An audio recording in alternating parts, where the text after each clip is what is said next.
Hey, fellow Liberians,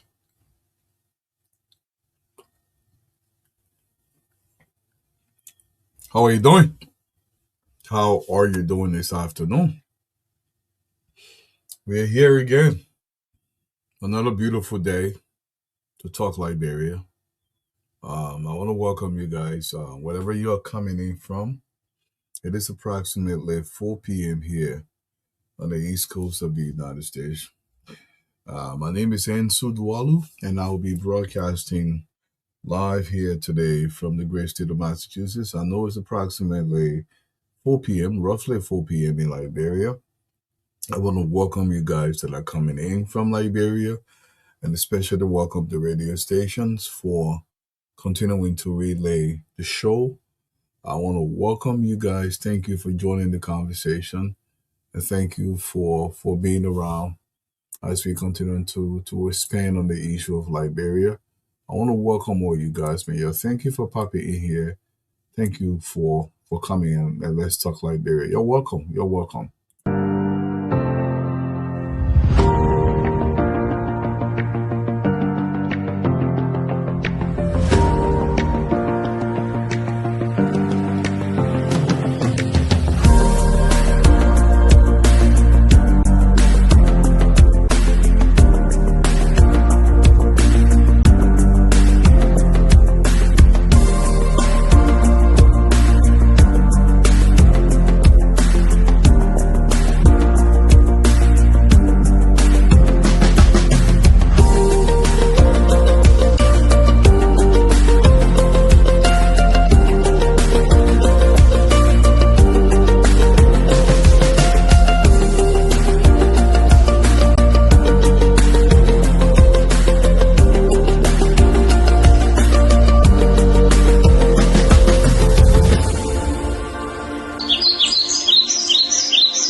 Yeah, I just needed to hear that.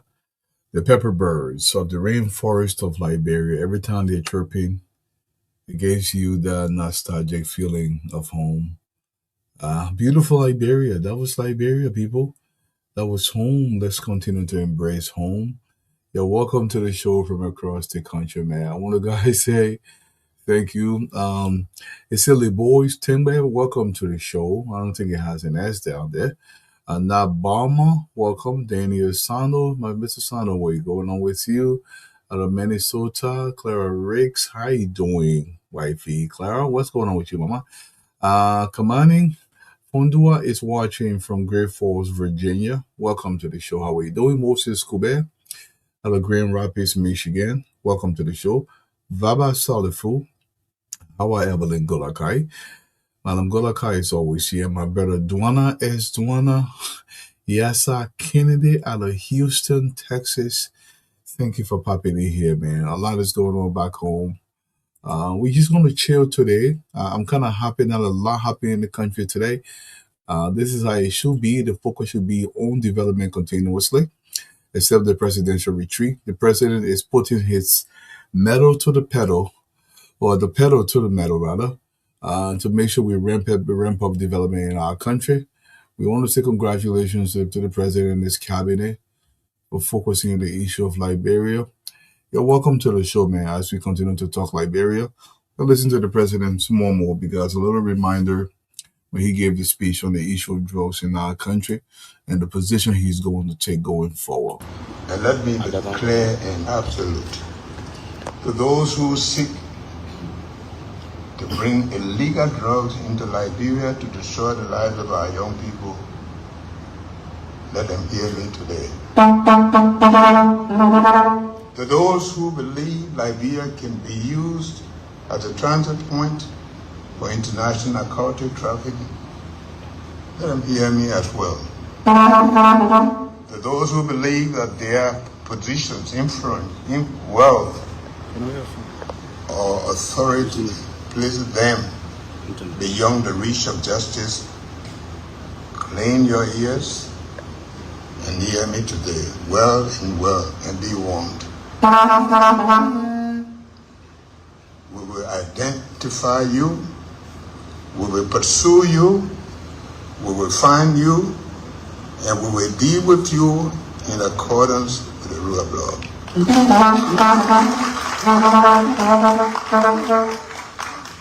There will be no sacred cows in the Joseph Nima Walker administration.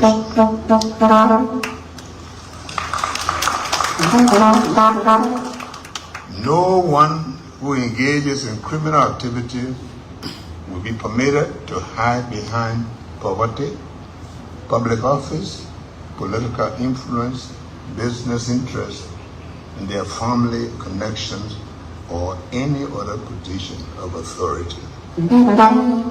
So whether you're a government official, a law enforcement officer, a businessman, a custom broker, or an ordinary citizen, the law must apply equally to everyone.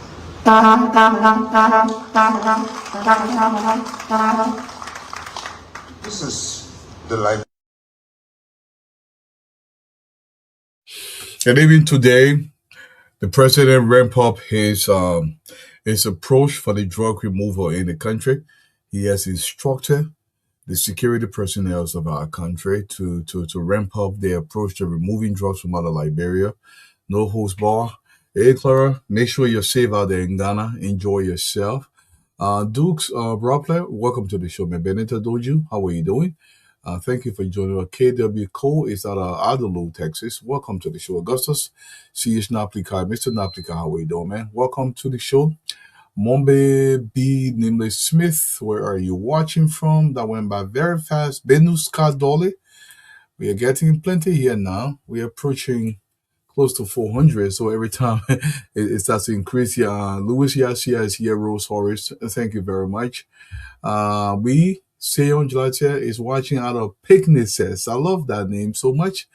The coastal community of Picnices, Grand Crew County. To our people way in Grand Crew, man, we say, welcome to the show. Thank you so much, Bill Carson. My brother Bill, was popping with you. Thank you for joining us this afternoon. We know there's a retreat right now with the president today, way out there. The president is being very, very aggressive. I would just give you a little excerpt as he was speaking to the security forces in the country. He says, "We are not stopping." This is coming from the president of the Republic of Liberia. Press for immediate release. Executive mention was released approximately an hour ago. President Boakai charges security forces to intensify fight against drugs. Thursday, August 13, 2026. Executive Mansion, Monrovia. President Joseph Yuma Boakai Sr. has directed officials of Liberia's national security apparatus to remain focused and resolute in the fight against illicit drugs, urging them not to be intimidated or distracted from confronting trafficking, securing the national borders, and protecting Liberia's national interest. The president continues, "We are not stopping. We will continue to fight for this country," President Boakai declared on Thursday, August 13, 2026, as he addressed the 23rd cabinet meeting. The cabinet section focused on key national priorities, including strengthening evidence-based governance, expanding social protection, improving the delivery of essential services, and assessing progress on the government's arrest agenda for inclusive development. President Boakai emphasized that the fight against illicit drugs must be pursued alongside stronger border security, stressing that Liberia's national response must address the broader security implications associated with drug trafficking. It is not just the drug trafficking. Our borders, we have to keep secure, the president noted. The Liberian chief executive called for enhanced coordination amongst security institutions and urged officials to exercise professionalism, sound judgment, and integrity in their discharge of their responsibilities. So the president continuing to let Liberia know that the fight is going to be intensified. Drugs must be removed from Liberia, and nothing is going to stop the removal of drugs from our society. And this is exactly what we want for Liberia. But once in a while, we can get too serious now. Once in a while, We gotta laugh small when we go in ahead as you guys continue to come in here. You know, when Marcus, Brian Jr., welcome to the show first and foremost. I see Famata and Kamara. Mana Kamara, how are you doing? Thank you for joining us. Yeah, Grace Bashi is here. Thank you for joining the conversation, whatever you're coming in from. You know, when CDJ, now we've done CDJ because CDJ and change. We don't have no more CDJ in the country. Only we are sharing a small 5% that continue to gather around here. When when they not get in as you go, you listen to the one small. Script in Nigeria. Food store against against this regime. It's just no different. It's no different.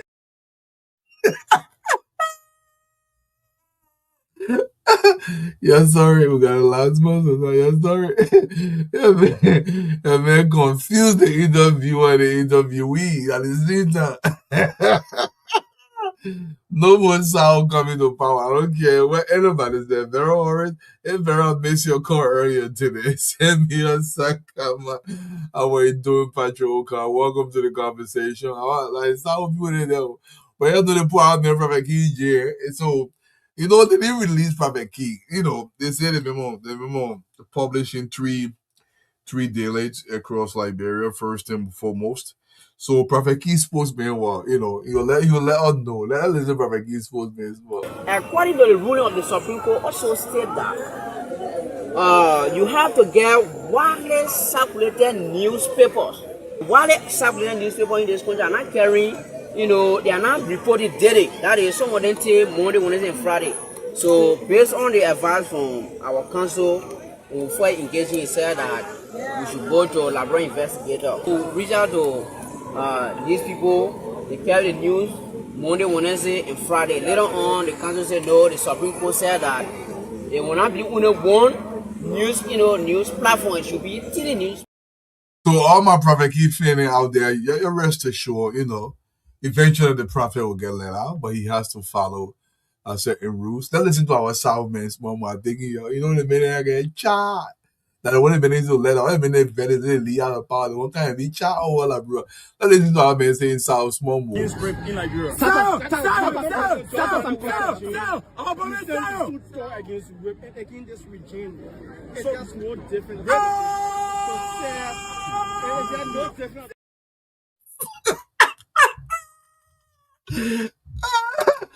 God have mercy. Look, at the end of the day, Liberia will go in wrong. We're not going back to that nonsense again. Y'all welcome in Master Doki. How are you doing? Prince Jacobs is here. Thank you for confused people that ain't that crazy. Confused people. Look, I was listening to a pastor today, and I want to challenge this pastor not just to focus on the women alone, he must focus on the men and too.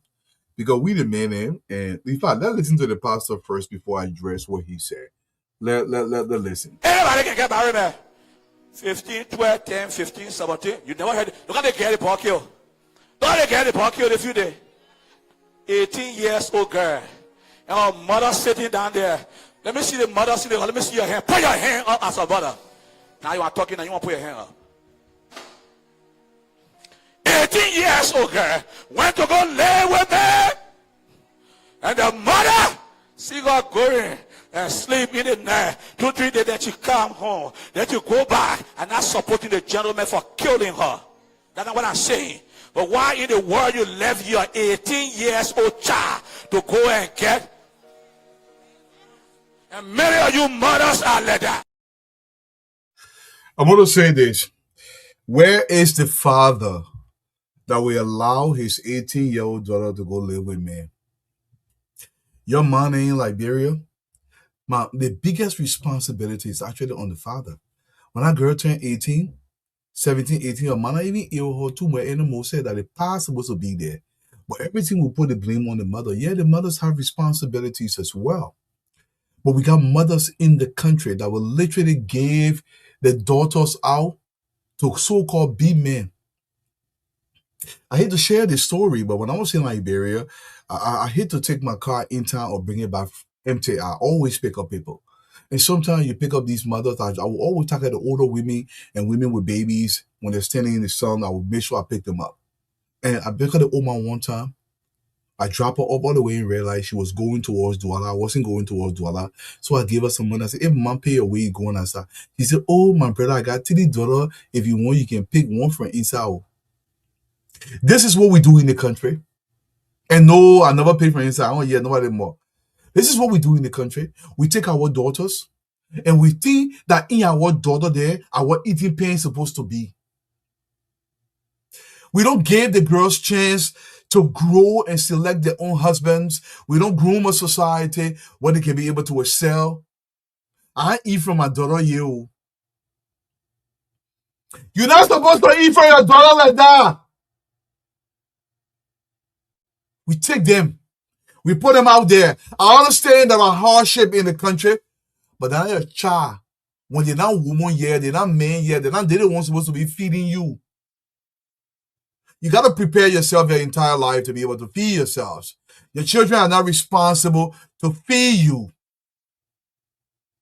Not when they're small children yet. When they're small, they're not ready to get married yet. Let that girl go to school. Let she grow. Let she become the next Ellen Johnson Sirleaf. Let her grow. Let her pick her own man when she's ready. The biggest responsibility is on the father, pastor. It is not on the mothers. The father's supposed to be there to protect their daughters. But sometimes we tend to forget and we place the onus in the wrong direction because we give it to vulnerable people in our society. Fathers, you must protect your daughters. They are not responsible to become breadwinners of our society. I want to continue to welcome you guys, man, from across the country. Famata, thank you for joining us, man. Adama Thompson, Famata Legiman, welcome to the show.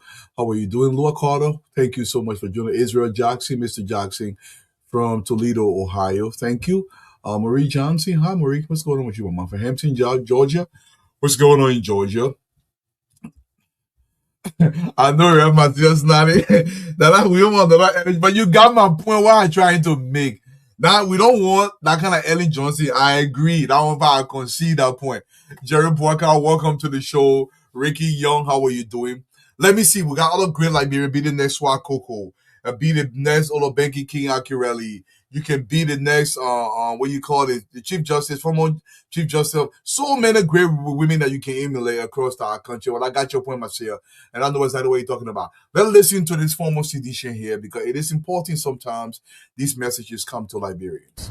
If Jawia will come to be sacking people, but now, instead that, if Jawia people talking a serious thing at the time, he will now come be dancing as a president. Would I say you get enjoy? Would I say you can live a better life? You get your money, but the people get serious thing in the country that affecting the country. So we are making music. I'm on sedition. So we are making music. The men are stealing, doing all kind of things there. You not get them to sack them. And because you not know it. Now why you see, look, when somebody that knows something and they get people who know it around them, that's the problem. Jawia should have been sacking Sunday men, catching Sunday men, put them in jail. That what Baga doing today? Tell them they stay there. Sedition. Tell them somebody stay enjoying. But because you're seeing the truth, they don't want to say it, and Liberia was just going down. You see President Baga now?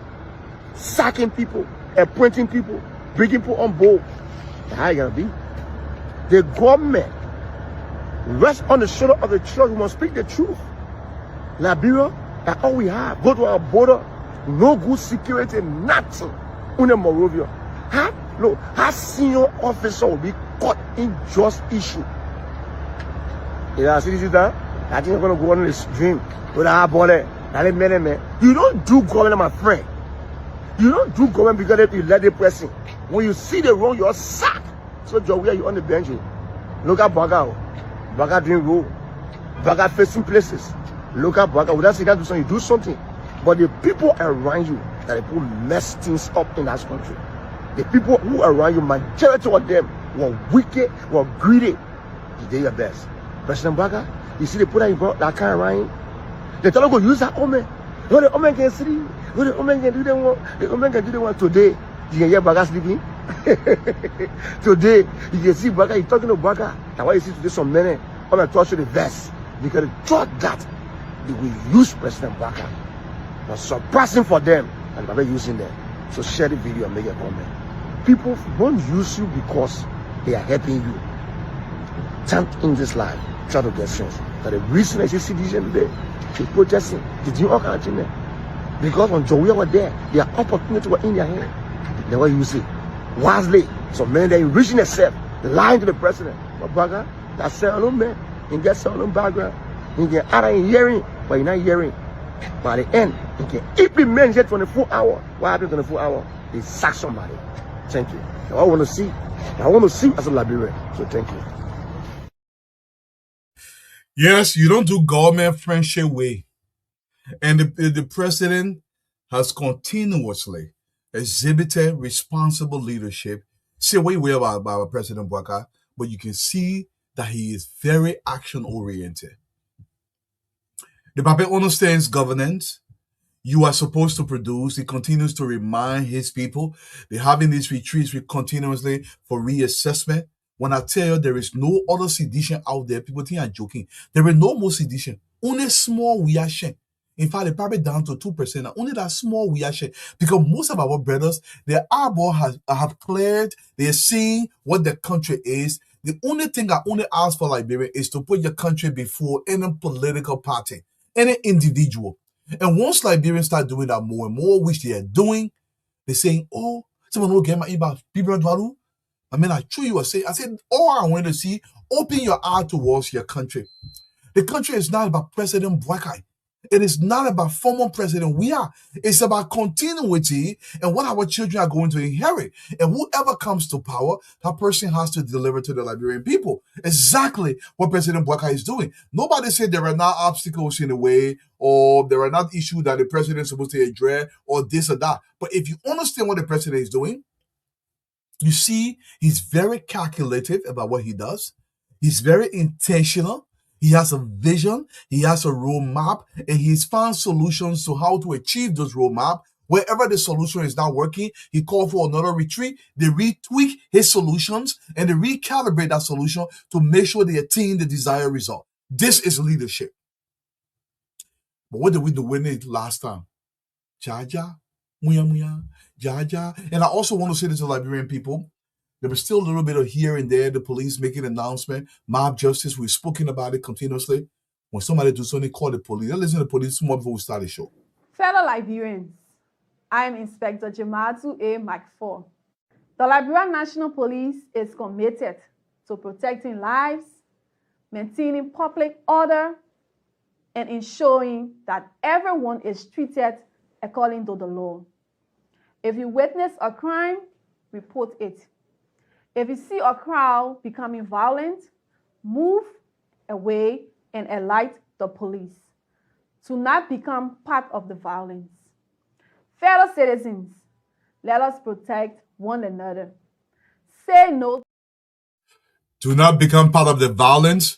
Do not become part of the mob. In fact, whether you don't know this or not, let me say this very slowly. It is beating somebody by way, and by you standing there, you could be implicated in that violence. Let me talk it another way. If they beating somebody by way and that person died, and God forbid you standing there too, the police can also charge you with a crime. So you're not supposed to be standing there, because by you standing there, you're encouraging the people who are beating that person. If somebody just somebody fool, I understand the temptation to put dirty slide in your ear. That's not your place. You grab him. If you're grabbing, you're carrying to the police, you're carrying to the police. You're not supposed to be beating anybody. And anybody who can be standing around while they're beating that person, and even sometimes you say you're whipping, your hand also inside. In fact, under our law, it could almost be there that you don't want actually beat the person. Let me talk again. By you standing there and say you're beating, you're whipping, you're not supposed to steal. You can also be charged with the same crime that the man will take the bed baron collar and call the man Nick. This is serious, and the police is taking this very seriously. My brother Dolo, welcome to the show, man. I know you were asking about the December 12 case and the Fina Bono case. Listen, I check the Justice Ministry website every single day. I check the asset recovery. I check everything every single day before I come on. Every time we get an update, we're going to go from there. But you know, these cases in Liberia, I know a couple of days ago, there was a halt to the investigation on the jury trial that was issued by, I think, Judge Willie or one of the judges from Criminal Court C.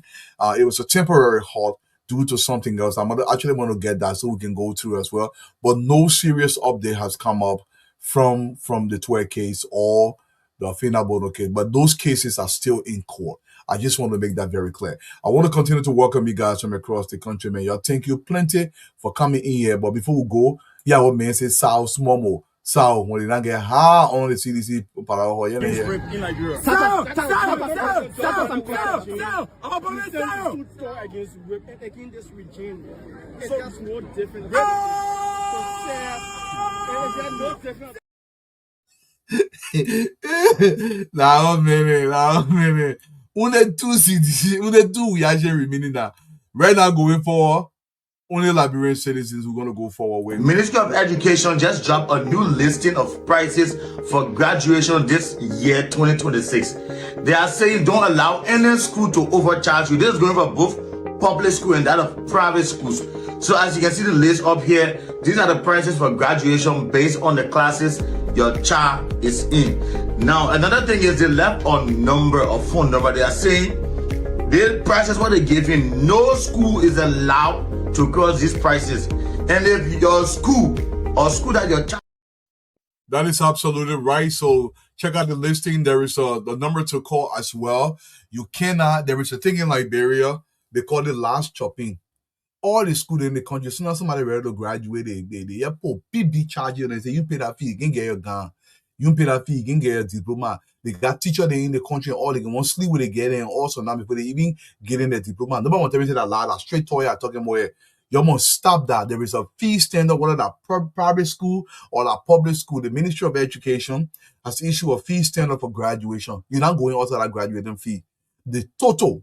They don't say you must say no one. They say they only the one who can charge. But for you to pass here, no, you cannot charge anything more than that because just because the person graduating, and don't mean you must milk everything out of them. Once again, man, you know it's been a while since we asked the president to pray for us before we start the show. Mr. President, pray for us so we can start the show. We ask all of you to continue to pray for this country. As it had once been prophesied, there are better days for this country. And those better days are days that we commit to the Lord. The testimony today is known to all of us. We want to thank God. We believe in the power of God. It is blessing upon this nation. It is what got us going. And so we assure all of you that this nation look up to you. Your prayers to us, it is because of what the Bible says, the effectual fervent prayer of the righteous have brought our country so far and will take it further. We pray that God will continue to bless our country and make it a country after his heart. In Jesus' name. Thank you, Mr. President. Despite what you may think, there are better days for this country ahead.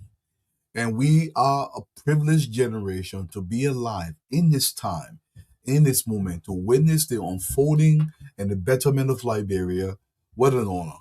What a great honor to be alive and to see Liberia being transformed to right before our eyes. Let's wrap our hands around this country, wrap our hands around the leadership of this country so we can develop our homeland.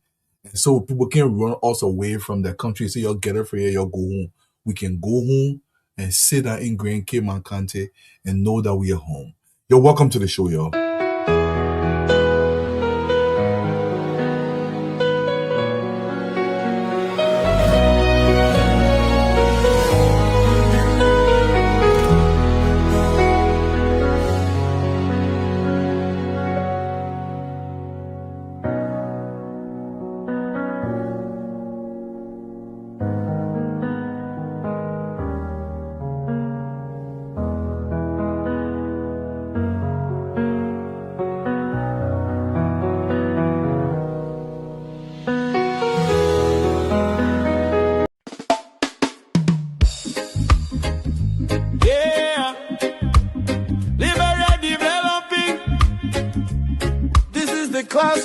Reloaded, the #1 online show that brings the truth.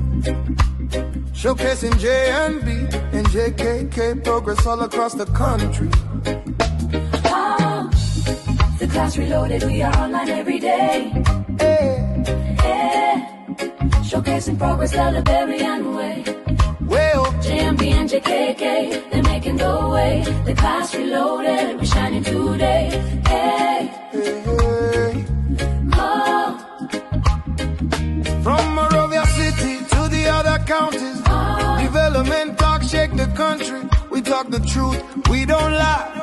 The rescue mission making people smile. Roads getting better, schools better, electricity stable, no more hoping. We see the change, we see the light. Unity Party doing things right. Who talk the facts? The class reloaded. Who bring the vibe? The class reloaded. Support development. The class reloaded. Who better rise again? Oh yes we can. Who talk the facts? The class reloaded. Who bring the vibe? The class reloaded. Support development. The class reloaded. Who better rise again? Oh yes we can. The class reloaded, we are online every day. Every day. Showcasing progress the Liberian way. Well, JMB and JKK, they're making the way. The class reloaded, we shining today.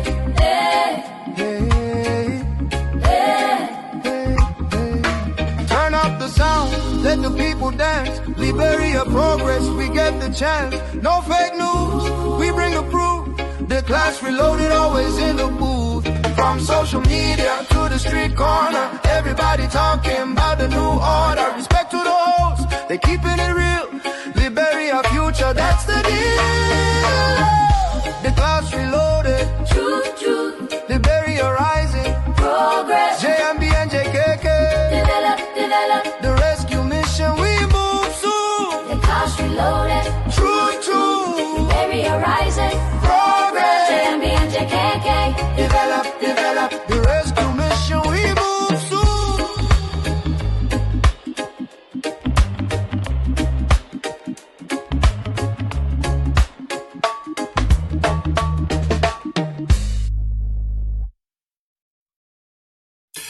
I want to say you're welcome, man, especially the radio stations from across the country. Thank you so much. Before I bring the guys on board, I just want to talk to you guys briefly about social media etiquette. I was going through social media today. In fact, some of my posts that I posted on social media, people will just kind of cuss you. Now, we've gone through this before. I just want young people out there to understand. If you don't like something that Gina David posts, bye-bye. Let me tell you, a very simple bye-bye. When every single time you go on somebody's post, and because you cannot think critically or you cannot counter an argument intelligently, and what you resort to is calling people all kinds of names, they're going to block you. You say, oh, but I don't care if they block me. Oh, you should care. This is why it should matter. You live in a space on social media. That space is not infinite. The space is limited. Let's assume only 10 people on social media, and each person gives you another perspective on life. Each 10 people, this is an assumption, only 10 people on social media. And each of those person gives another perspective. So that means there are 10 perspectives on social media. That means your brain can only expand 10 different ways. But when you go on person one page and you insult, they block you, you're limited to 9. Over time, you're only getting messages from 3 people and you become dumber over time. Every time you get blocked, it limits your sphere of influence. It limits a lot of information that you could get to be able to expand your mind, especially people that could impact something into your mind. When you come across them, you limit the sphere of influence that you do have. So over time, you become dumber and dumber and dumber and dumber over time because you only start hanging around with the same people all the you're causing. You're wallowing in the same septic tank because there is no clear mind in that septic tank. That's why it should matter. If you don't know how to counter a person's argument, my advice to you, leave it and move on. But you come on social media and you insult people continuously, you're vulgar in many sense because you cannot speak intelligently or counter an argument. This is crazy. You need to stop, young people, and you must understand that for you to expand your mind, the essence of social media is for us to interact on different topics, to expand your mind, to understand what is happening. But if you put yourself in this bubble of cussing and saying sow whole day, then you cannot speak intelligently about any vital subject that is on social media. So remember now, the 10 people that are on social media, hypothetically speaking, are only 10 people. Now you only got 2 people because you've been cornered. You say, well, I want to go create another Facebook page. Yes, but you are limiting yourself. Every time you create another Facebook page, you're starting all over. That sphere is still reduced. They're still going to block you because you cannot speak intelligently about the subject. So stop cursing people on social media. Have an argument, counter heavily, but you don't need to curse. Every time you curse, it tells me that the limitations that you have, it has not been surmounted in any way, shape, or form. I mean, you're just talking a small zero. You have not read anything in your life. Patrick, welcome to the show, man. Any advice for young people on social media and why they should stop cussing or they should when you start cussing, just go on the post. Disagree with Patrick or disagree with Waldo 24/7. I don't care. Don't cuss. Keep it civil. Patrick. I think I'll have to relocate. I don't know whether you're hearing me. My internet. I'm hearing you clearly. I think I have to get. Okay. So Okay, go ahead, so relocate. So while Patrick is relocating before let me relocate. Let me. Okay. So what Patrick is doing now, I'm going to say this also. I see, and politically, you can support an individual. Your job is not to defend everything about that individual. There is no political individual or a politician in a society that is infallible or that person they don't can do wrong. It's impossible, especially to rise to the highest rung of our society politically without having some dirt on you. Every politician gets some dirt on them. But when you love a person, instead of having reverence for them, there's a difference. If you have reverence for a politician because of his deed and his action, it's okay. So if somebody calls that politician, you don't care because they're not your pa, they're not your ma. But when you say, I get love the person, you're diminishing yourself. You're diminishing yourself. Yeah, I understand the argument. It's not anybody not die from it, but sometimes people just come on the post and just start cussing. It just sends this message that this person is incapable of making an argument succinctly and say, listen, I'm going to make a convincing argument because this way is better. If we're going to grow Liberia discourse politically, socially, economically, whatever we want to describe it, we have to elevate the conversation. And being civil is a way to elevate the conversation. This is the argument. Patrick, what's up, man? Mo, welcome to the show, bro. Patrick, Thank you. social media and the etiquettes of social media. Thank you, thank you, thank you, thank you. Yeah. So have you ever wondered why you usually have 5,000? That's a limit for friend requests, except you have an open page. Have you ever wondered why sometimes you have all these friend requests from people you know, from people you don't know, and you reach the max of 5,000, but when you do a post, you barely get 1,000 of the 5,000. You know, I'm like, so are these really friend requests in the true context of the usage of the word friend requests? Are these friend requests? Or they are actually enemy requests? Or they are spies requests? So social media has become a platform and society accepts that, especially our society. Our society accepts or tolerates the fact that social media has become a platform to get even with one another. And you see that every day. People use social media, wake up in the morning, put your picture up and insult you, or perhaps put your picture or just say any kind of thing about you yourself too. So everybody now using social media that way. Since the society can accept it and tolerate it, when you put somebody picture or and cause them, did I say like one guy came on my post. I did my own post. I don't even know whether he sent me friend requests. We're not even friends on Facebook, but my post is open. My Facebook page is open. So he's following me. So he came on my post and wrote something negative. So I went to his page. I checked all his photos. I saw one funny photo there of him. I took it, I put it right there. He is just not laughing. so we inside. We Isa, absolutely more. Welcome to the show, man. You know, the issue of social media, we love it. There's so many things we can gain from it. But like certain societies now, they're regulating it heavily.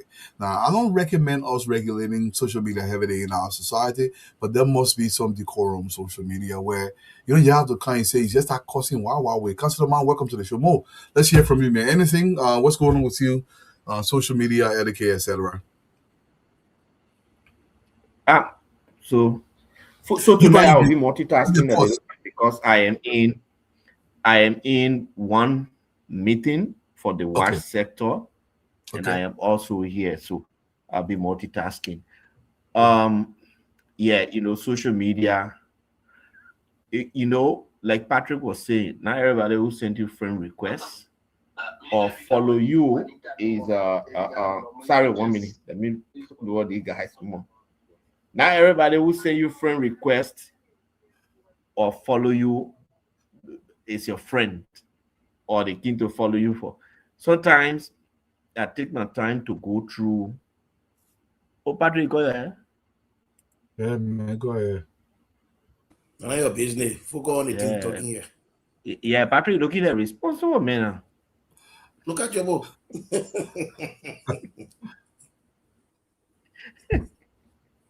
Yeah, so responsible. But For my hair, I'm not looking you responsible know, before. Eh? so so that I can take my time and go through the comments, right? The first few of them, because normally my posts they get plenty of comments, and you actually see some people follow you. They can actually cost you, like they will cost your mark, cost your whole generation. you know. So I mean, in Liberia, Boy, you go see the person that it causing you, can be say you get money. terrible. So what I can do Yeah, sometimes, I just yeah, go that and it look on there. their pages. I see the kind of person, and these are people picking out when they see you in real life, you stand Yeah. gangan, they able to say a word. They can't even say hello because they will be afraid. So those are the people, who can. I just look at them, so that I just delete their comment and move on, or I just laugh about it. Like one guy, I posted something on the drugs thing. And he just came there, all they want bringing the drugs and this and that and blah, blah. I went on the man page, I saw the man feed and all kind of thing. I mean, I just told him, I said, my man, I just took the man picture. I went and posted it under his comment and say that you're the one here who fighting to save. Your feet hardly did like somebody who taking drugs. Boy, you will get. But Oh you know, yeah. one guy took more picture and put it up. More did a post, the guy key on a more post. I was just observing. Yeah. The guy say, situation. Every time you post, every time the man post situation, more get deleted. He post situation. So Allah. more got angry, Never more did than that. the man page and took a pay you are eating plenty food. So I just took that guy picture. Another guy came, he cost me. I went on his page. This guy, his own is a university graduate because he had his gun, his graduation ceremony, everything. So I took a picture. I posted it under his comment and asked him, I said, they bring you using to cost me. Is it the same bring you used to go to school? Because then we got to go question that school that graduated you. Move you back. Your account Steve. No. They make him back for me. That small thing they man left. I don't know No, why we but put I into can this actually process. Right. I can actually enjoy it because some people can't they cause they understand they post, they just let they go. The man enjoying himself too. Enjoy your stuff. But listen, today I didn't hear the town very noisy. Yeah, it was a good time today. Yeah, very good day today. Oh, Prophet Kiche stay in jail. Not plenty noise. And we are anticipated the release of Prophet Key today. And I don't know what went wrong. Maybe the Supreme Court got vexed more because people started announcing. If they release it, we will know. But anyway, tomorrow we are going to break ground for Compound 3 water project. It's a $285,000 project. The pro tem is the one who particularly lobbied for that money to be placed in the budget. So we'll be there tomorrow, and she will do the groundbreaking along with the superintendent of the county. And by December, we will complete that project along with the Total project. So that's the news for today. Thank you so much. And Cole, welcome to the show. You're ambassador there on my case every single time. Councilor Man, how are you doing? How's everything with you? What's on your mind? If you got any advice for social media etiquette, you be crossing each other while I wait. Man, that social media thing there it will not stop. So that people new fancies, the things that mostly for me I get look at and pass, because sometimes you read a thing, people got no idea what they're talking about, people got no inclination, people just it's just the thing, they just run with it. They hear somebody say something and they just run with it. um like I saw some posts from some guy about this Amara Kone thing and this Muslim thing, and I saw the Muslim people dissent on him. And he said, but the man was just supposed to tell the man something. You're not supposed to tell the man to pray. I said, oh, so you didn't listen to the thing the man told you, just right because he said that Muslim thing. So those things will happen, those are part of the system. It is the good and the bad and the ugly that we see in what we do. But let me say good evening to you all on the platform, and to our people listening abroad and especially at home. Liberia is the only country we have. We have to make it better. Let me say a special good evening to Patrick. I see social media you talk about, not because you rest sense, other people rest sense, my man.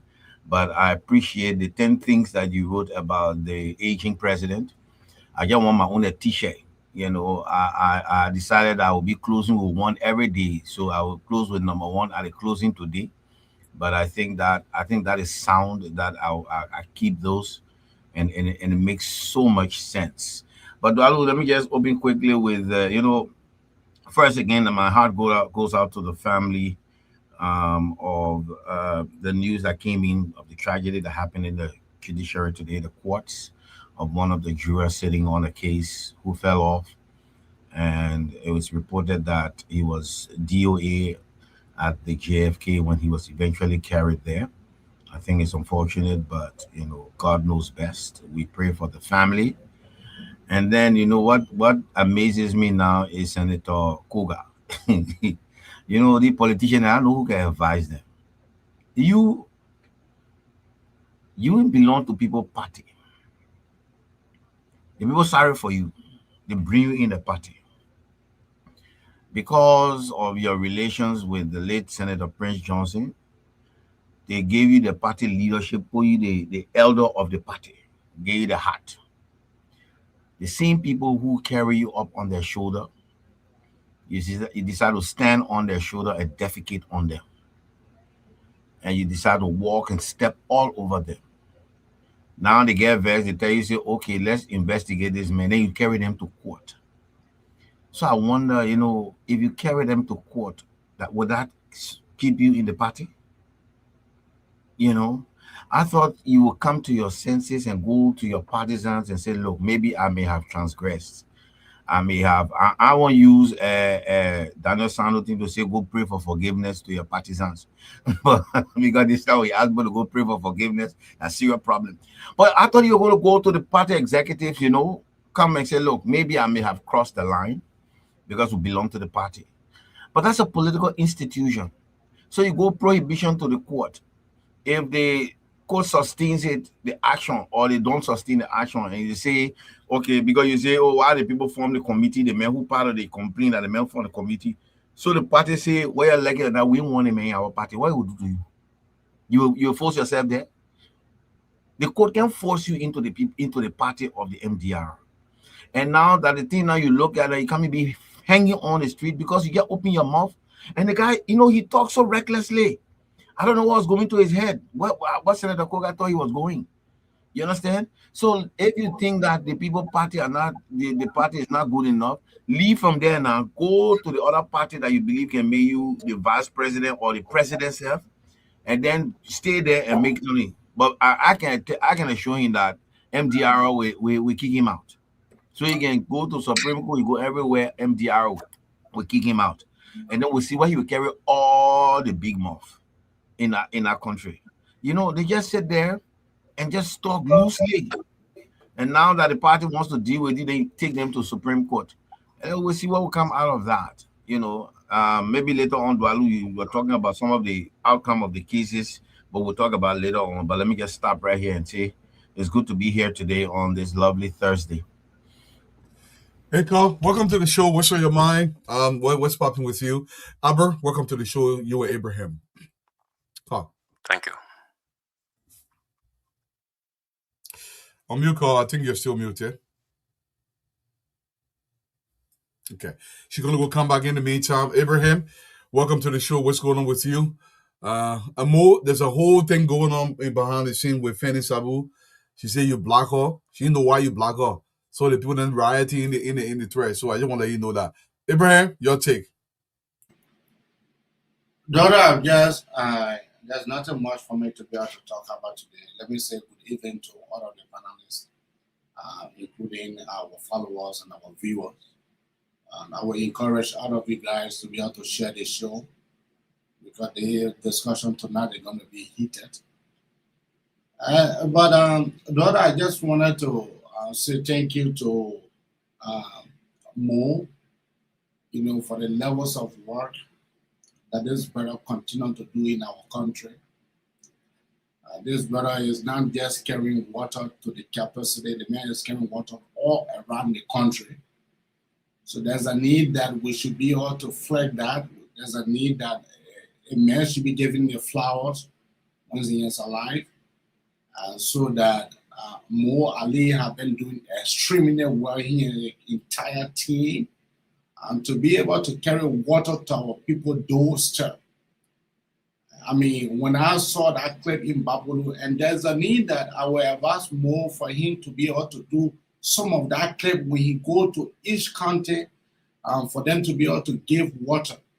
Because that clips continue to, show kids. I mean, and then when the time comes, and there's no need for us to go talk plenty. We just show people the video clips. Because pictorial evidence here in the United States, when you go for interview, they tell you what is the pictorial evidence, and what is the evidence for this marriage that you so desire that you are yamming for the green card. What is the evidence that you are bending to the marriage? So at that point in time, we'll be able to showcase the citizen, not only the pictorial evidence, but the video evidence will be there to be able to speak for our people. And what much I do, let me hear and be able to wait for further discussion. Thank you. Thank you so much, Go. Welcome to the show. Thank you. Can you hear me now? Okay, great. So I saw a video of a church situation. Ambrose laughing. I even start talking, Ambrose laughing. You see my trouble. Now, what happened when you're the only sister among plenty of brothers? Where's Fatima? So I saw a video of a church situation where a woman who was a leader in the church, I don't know her position, if she's a pastor or the prayer mother, who took a barn owl, a wild animal, in front of children, in front of people modding, potting. She took the animal and started beating the creature and calling the creature witchcraft. Literally beat the owl. The owl was sitting there like, hey, God, why you made me to be coming to Liberia as an animal? Of all the places, it's not funny ever. Stop laughing. Of all the places I could have been an owl, you sent me to Liberia and make me owl in Liberia. The people not even looking for food behind me. They're just beating me because they can beat me. and I'll say this, it's funny, but it's not funny. It's against the law in our country. It's illegal to torment and torture animals. We have religious freedom, but with that gives you the right to your beliefs. But your beliefs, your rights to your beliefs end where the law begins. Meaning that you can believe things. You can, even your beliefs, you can believe that it's okay to sleep with little children. But the law does not allow it. You cannot sleep with little children.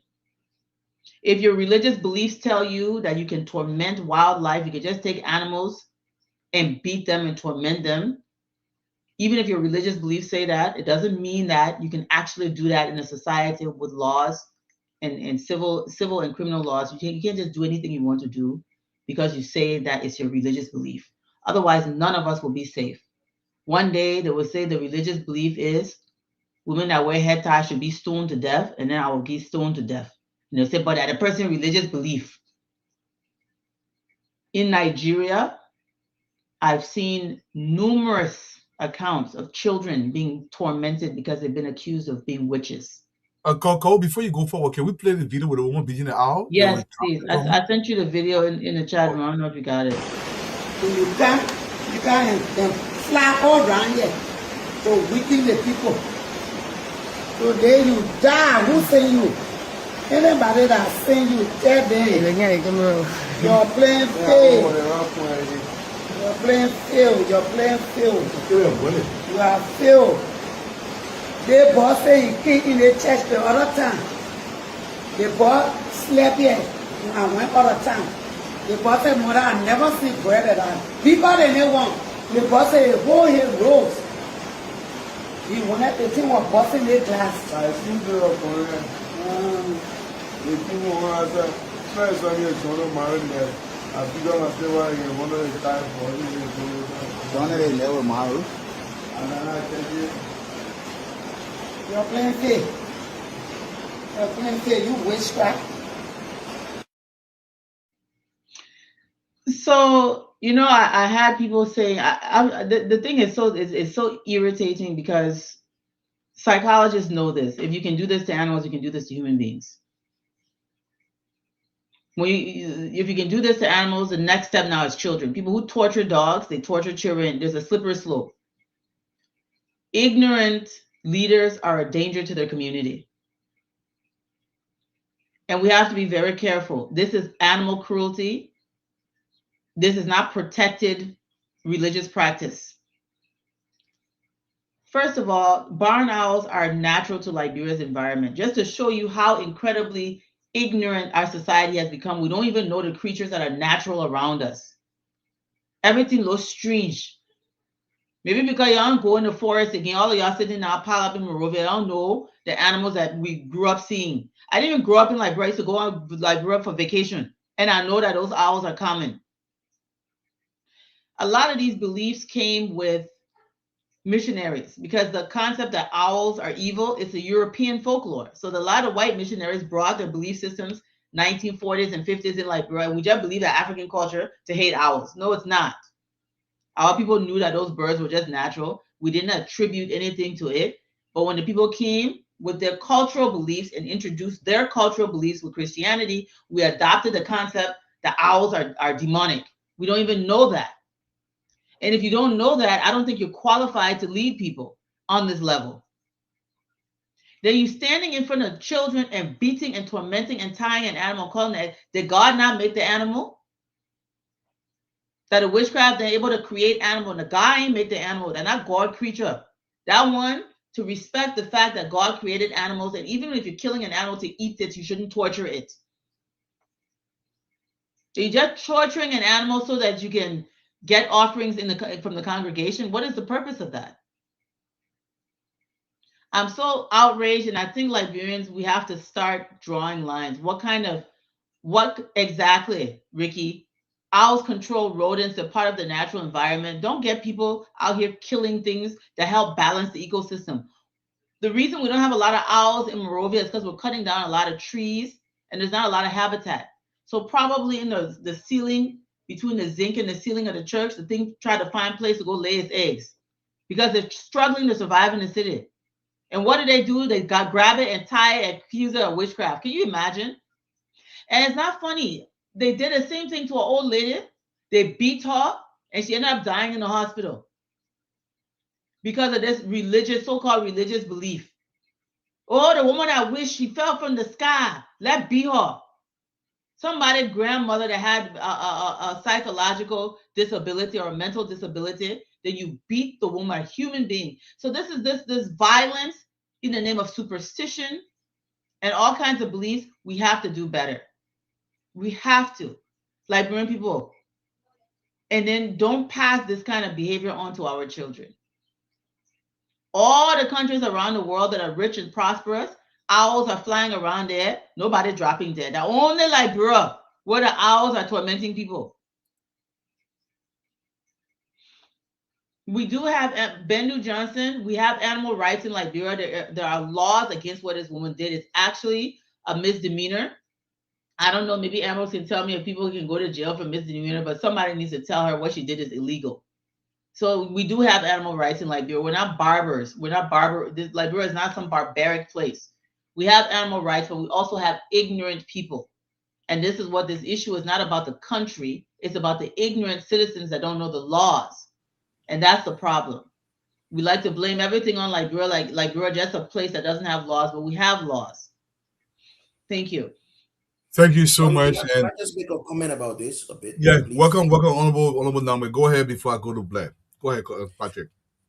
Look, so the way I like to see this is from a generic perspective, beyond just owls or animals.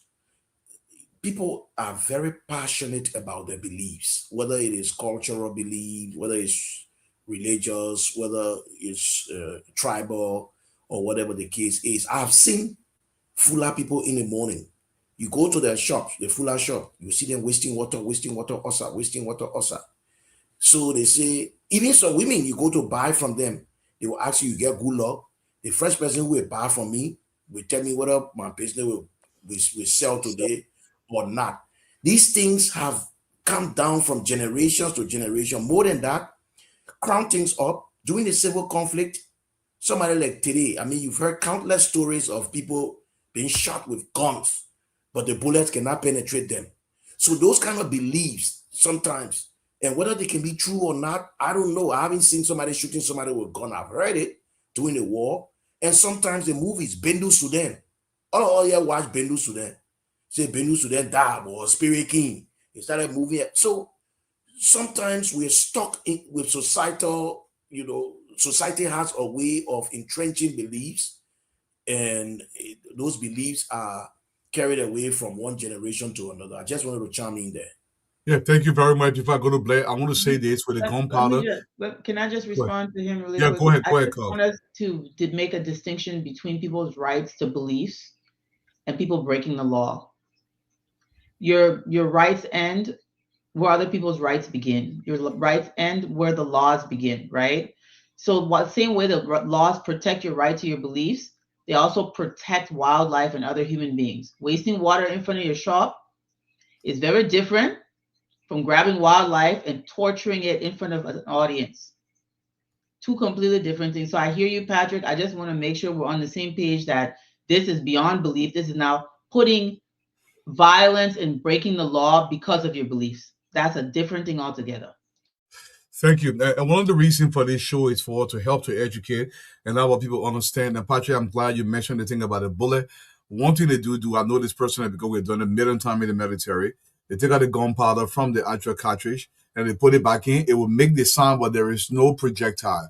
And they say the man bulletproof. Nobody bulletproof. Don't let anybody lie to you. Blair, let's hear from you, see what's going on with you. Yeah, they say, oh, the man take by in the 1 year and they put video and disappear. Then the man comes to the video, they put everybody in the city down, put people on the air. Go ahead, Blair. Thanks a lot. Good evening, everybody, the panelists, and to the beautiful audience. I'm sure my people are know good story of Bendu Sudan. Bendu others. Now, because when you get all signed in there. You're cooking, hand put the hand take it. As soon as somebody say, Blair, wait. Desire don't I want to battle for any doyle, Labra. You gonna leave on the battle for the low.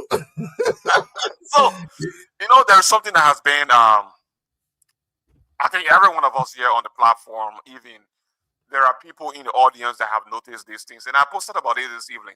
And these things, people have to talk about it. There's no secret count. People have to talk. You and I on this platform and those in the audience, the reason why these people in the audience come every day is because they believe in this government.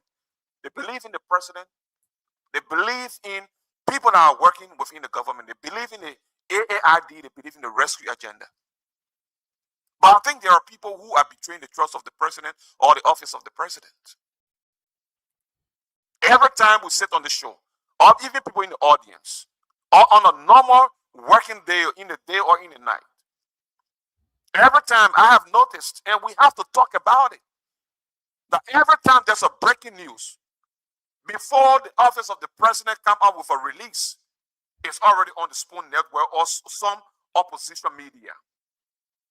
And I have said to myself and thought to myself, is it a ghost that walks into the corridors of the presidency that take this information and give it to people in the media that are opposed to this government?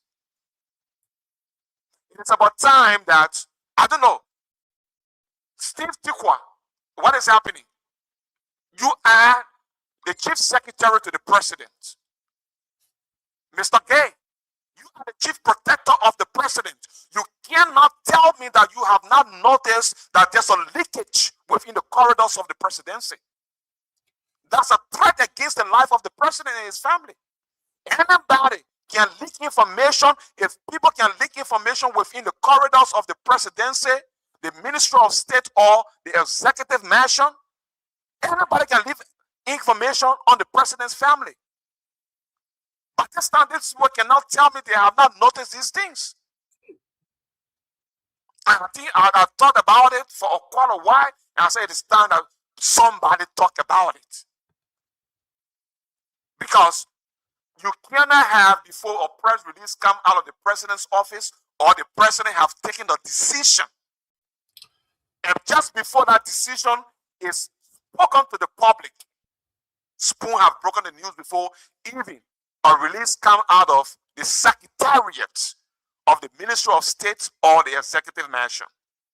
It is about time that the Minister of State, the press secretary to the president, Kula Fofana, and the EPS director take a sweep in the corridors of the presidency to know what is happening. Because if people can release information from the president's office any day, anything can happen within the corridors of the president.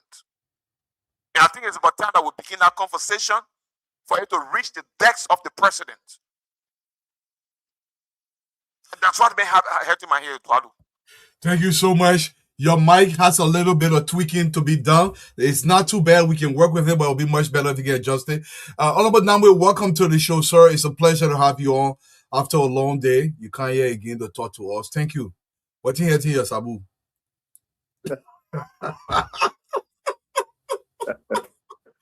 Well, nothing's hurting on Sabu.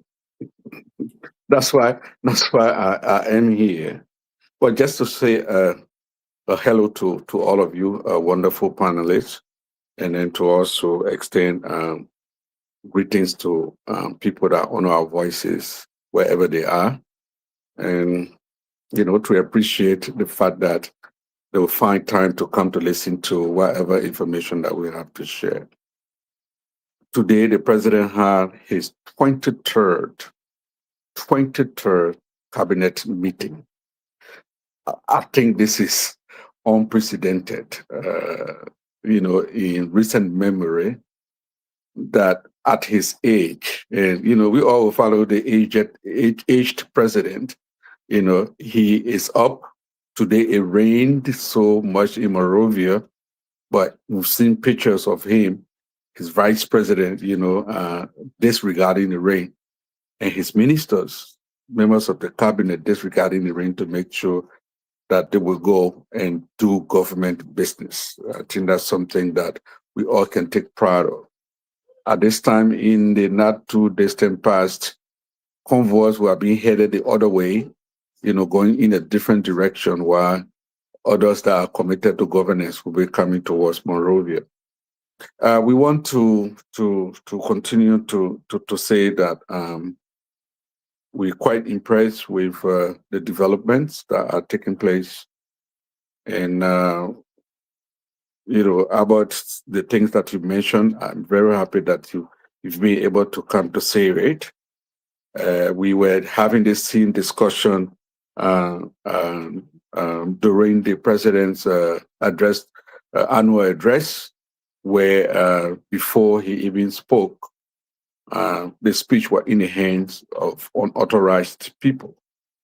And yes, it's now common that Spoon will be the first to be able to break government news. I think that is troubling, and we have to face it, and it has to be addressed. Spoon is in no position to break government news even before the president office make those announcements. We have to acknowledge that. We have to acknowledge that this is wrong, and there has to be a look into the reason why this is happening. We can't allow that. EMBC, the president office, we should be taking the news from them as opposed to other people having an opportunity to do this. Whatever the reason is, there has to be a check on it. So thank you, Abba, for bringing this. Probably we need to have some time to find some time to have a discussion on it, because what it is doing is undermines, to a level extent, credibility in how, government information is managed, is processed, and sometimes, quite frankly, it becomes very, very embarrassing. It's a sore eye, and it has to be dealt with. But let's see what happens on this show. Thank you very much. Thank you so much, Mr. Nambe. And to the audience, I really want to thank you guys. For the last year, we literally were stuck around 2,300 people. Over the last 2 months, we've been approaching 3,000 people continuously, literally every single day. Thank you for always sharing the show and expanding the audience base. Like I said, it was a quiet day today, and I'm glad we began with this thing on. But Nambe, it's a great segue into what the retreat was about today. A little excerpt. Anybody feel free if you have something pressing that you want to bring up to talk about. Also, go ahead. Like I said, it was a slow day today. A quick excerpt here from the president's retreat today, up in the 23rd retreat. Executive Mention Morovia, Joseph Yuman Boykai has directed officials of Liberia's national security apparatus to remain focused and resolute in a fight against illicit drugs, urging them not to be intimidated or distracted from confronting drug trafficking, securing the nation's borders, and protecting Liberia's national interest. The president is saying, listen, we're not going to stop. Nothing is going to stop this administration from focusing on the actual prize, which is to make sure we improve the standards in this country. He continues, they should not make you not to do what you are supposed to do, because if you didn't have the knowledge, the expertise to support, you wouldn't be here where you are. The president said every single person that I've appointed into my administration, they're in the right position, they are capable of doing the job, but I'm going to challenge them to do more. Honorable man, let's start with you, and then we'll go to Cole. I know you follow the stuff today on the Executive Mansion website and what the president is doing. One thing I love what the president has done, every single time he recalibrates, if he determines a solution is not working, there's some adjustments being made, recalibration, and then they try to re-implement to get the results that the president is looking for. I call this true leadership, and I think the president with these retreats, every single time he challenges his lieutenants to actually produce. It's a good thing for the country, Honorable Ma. Absolutely, it is, Tualu. That is the sign, as I said, of a leader. What the president has demonstrated continuously is that, in as much as the concerns of the Liberian people are also his concern, he always endeavors to give his lieutenants, his people he work with, more encouragement to do their jobs. As you know, of late, the security sector has been under a lot of unnecessary criticism, because the fact is that, like everywhere in the world, no human institution is perfect. There are very trained and seasoned and good people in an institution. There are very trained, seasoned people who are also bad in the same institution. And so Instead of joining the people to beat on his security apparatus, the president is giving them more courage to do their job. But he has never relented in any way to demonstrate leadership also where you are found culpable of not performing your duty to take action. So that is what a leader does. He says, I have explicit confidence in you. Go out there and do your job. Don't mind what people say. I put you there. If you're not competent, if I didn't have that confidence and trust in you, I would not put you there. But also, there's a caveat that, from my actions, it also shows that if you are found wanting in that position, I will not hesitate to remove you. I will not hesitate to deal with you. And I will not hesitate to have you face the full rigors of the law. So that is leadership. And then he continues to encourage the rest of the people that, look, we have a country to take care of. We have people to lead. We have people's lives to improve.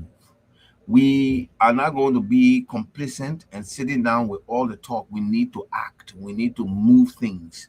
And so, again, he pushes them to get achievement and get results in what they have set out to do from now to the 2029. And so, for me, that is a great mark of a leader who has not discouraged his people. I mean, unlike the rest of some of the so-called government officials who will always find the negative things. The president always encourages his people, but he's stern. And I'm sure that the likes of Mo and the rest of them who go to the cabinet or to those retreats, they know that when the president speaks, he encourages you, he congratulates you for the work you do. But he also says that, look, I don't see, sometimes he tells you that I don't see much happening here. We need to step up. And if there are issues, we need to know so that we go. And that is what a leader does. And more, I think that the president could not have said it better. I think he has reinvigorated the security sector, especially having three very seasoned security personnel join the leadership of the security sector at the DEA. It is just a great sign for him to give them that encouragement and continue to work. And he's saying that we shouldn't relent. We shouldn't let go with this drug thing and think that it is finished. It is not finished. It's still got a lot of work to do. So, as I'm encouraging you, I tell you people to still continue to vigorously pursue it. And I think that's what they are doing. And I'm glad that the president sees that kind of leadership. And because many people want him to act based on DC, hearsay. Look, if the president was some other person without maturity by now, Gregory Coleman is gone. Yeah. By now, you man Sam Gay is gone. By now, Kofi Woods is gone. We will not call all the people name. And the president was just that, having that thin skin and panicky. And everybody, like I saw if I could talk about the social media today, I saw somebody talking about this whole Muslim thing, and the Muslim will come up in 2029. Somebody told me, say, just go to neck right now, just be standing there until 2029. So you can, so that you and another Muslim was telling you, say, and you get all the Muslim votes, stand up to neck from today to 2029 and be waiting. But we will going on. But what I'm saying is that if there are some leaders who panic so quickly and pander to public opinion, pander to the people. No, the leader is supposed to lead, not to follow. You're supposed to lead your people. And so the president sits down, he thinks, he asks for a report, he reads it, he takes his time, and people were saying that was one of his weakness, but it tends to be one of his strengths. That when he makes a decision, he's not rushing to make a decision. He's not rushing like Mo Ali would tell us. The president will tell us, say so, Mo, when somebody can get say something, but I must argue. I must get some real information before me. Absolutely. So he will take his time, but when he takes his decision, it is sound. Everybody can see that when the president takes that decision, it is sound. They say when you're reading a black people, when you're ready to read it, and then you're reading it there. But I think that's what a leader does. Yeah. All right. Many leaders quickly crumble under the voice of the court of public opinion, and especially this Facebook thing that tells a lot of lies. Long time, then you finish destroying your government. But he doesn't go. It doesn't mean he doesn't listen. Yeah. You heard the Biago thing. He says, I'm hearing too many things. I'm not going to take action yet, but you'll go investigate him.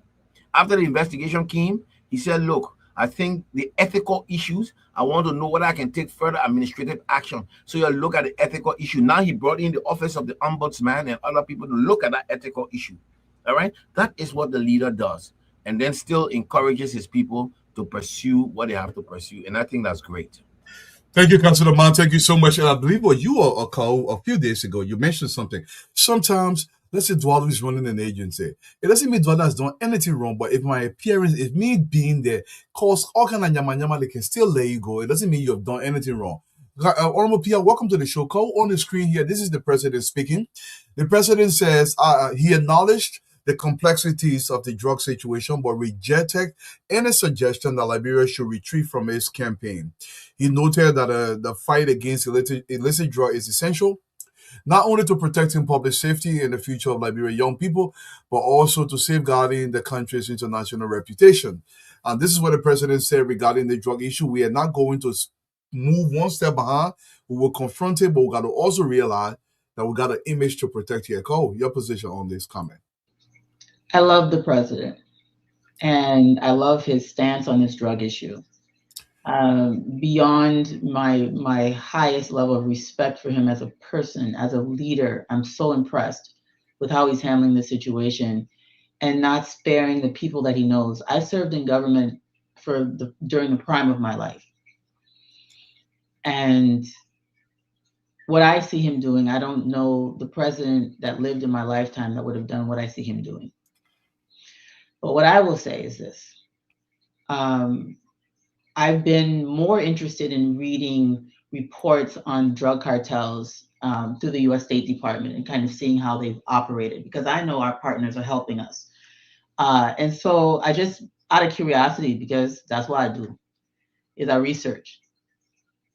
It would interest you, maybe all of you already knew this, I didn't know this, to know that all of the cartels that the U.S. has stopped have done three things consistently. They have bought law enforcement. They have bought elected officials. And they have bought people in the private sector to cooperate and collude with them. Government, in the executive, typically the law enforcement, and then, elected officials are also typically bought. So I started thinking, looking at their methodology. One of the things that they do is they'll put people under surveillance and slowly gather information enough to be able to build a case. And that takes time. When you put people under surveillance, it takes time to build a case. And so if you have someone under surveillance and you get some information, but it's not enough to win an indictment, right? And that information is leaked to the public, and then the person who's under surveillance is then tipped off. Guess what happens? That closes that avenue of being able to get more information. So what if some of these leaks that are going out to the press are meant to thwart the investigation? Because now they say, oh, but if the people know about it, I mean, they're watching me. Now you can't get an indictment. You can only get an ethical violation, because that's where that rope stops. Somebody cut the rope, thinking that, oh, look at me. I'm releasing new information, breaking news. But what you've done now is you've severed that rope.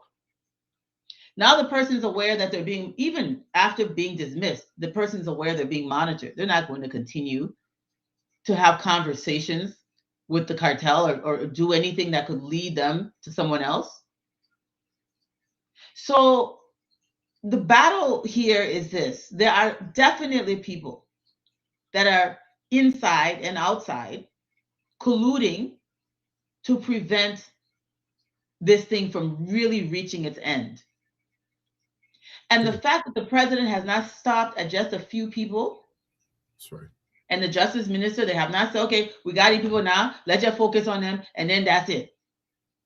Tells you that they're serious about getting to the root cause of this problem. Because if you only deal with a few people, and you don't get to the head of the snake and sever it, if you don't get to the head of the snake and sever it, it's just going to come back. It'll grow new tentacles. It's like an octopus, right? You can't just cut 2 arms and say, oh, now the 8-armed octopus only got 6 arms. The other 2 arms will still grow back, and then you left the other tentacles there as well, right?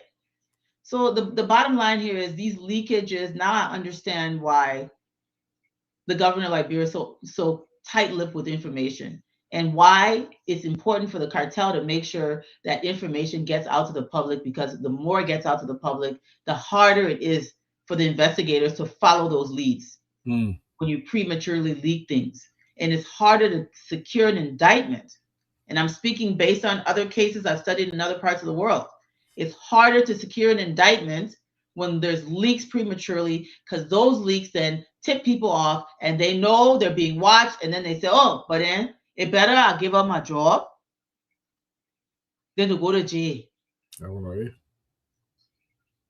At least they get enough information to indict me. Liberian people, y'all be smart. Y'all stop encouraging these people to collude with cartel insiders that work in the government to expose things prematurely and help to thwart the investigation. You're making the people work hard with it. And obstruction of justice is a crime as well. Let me tell you something. This is why thank God I'm not in law enforcement. If I were in power, that I don't have any power, let me put it that way, I would work with the government in whatever European country that person's sitting in, causing all this havoc, and I would have them question him about where he's getting information. True. Because that's not press privilege there. You're conspiring. You're a co-conspirator at this point. That's right. Thank you, Cole. Honorable Minister, welcome to the show. You are at a retreat today. I keep calling it a retreat. The presidential. Tell your people what's going on, what happened out there, or any information that we can hear. Yeah, the audience listening. Welcome, sir. Joalo, I just wanted to say something, just few seconds to what Cole said. Yeah. What Cole said is the truth.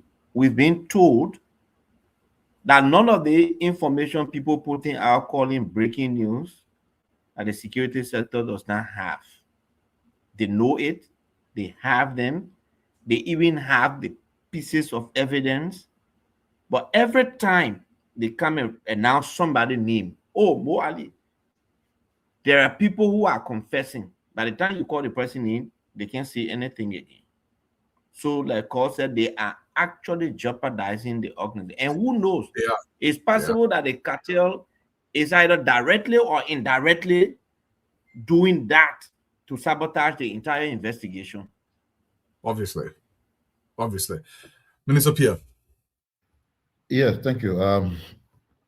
Basically passing through is almost 9:30, so I just thought to pass by, make a few comments before retiring from the office. Of course, as you can see, I'm still sitting here in my office, still at work. Yes, there was a cabinet meeting today, not a retreat, a cabinet meeting. We have since made a decision to have a cabinet meeting once every 2 weeks. So the Thursday of every 2 weeks, there's a cabinet meeting, and the meetings are thematically focused.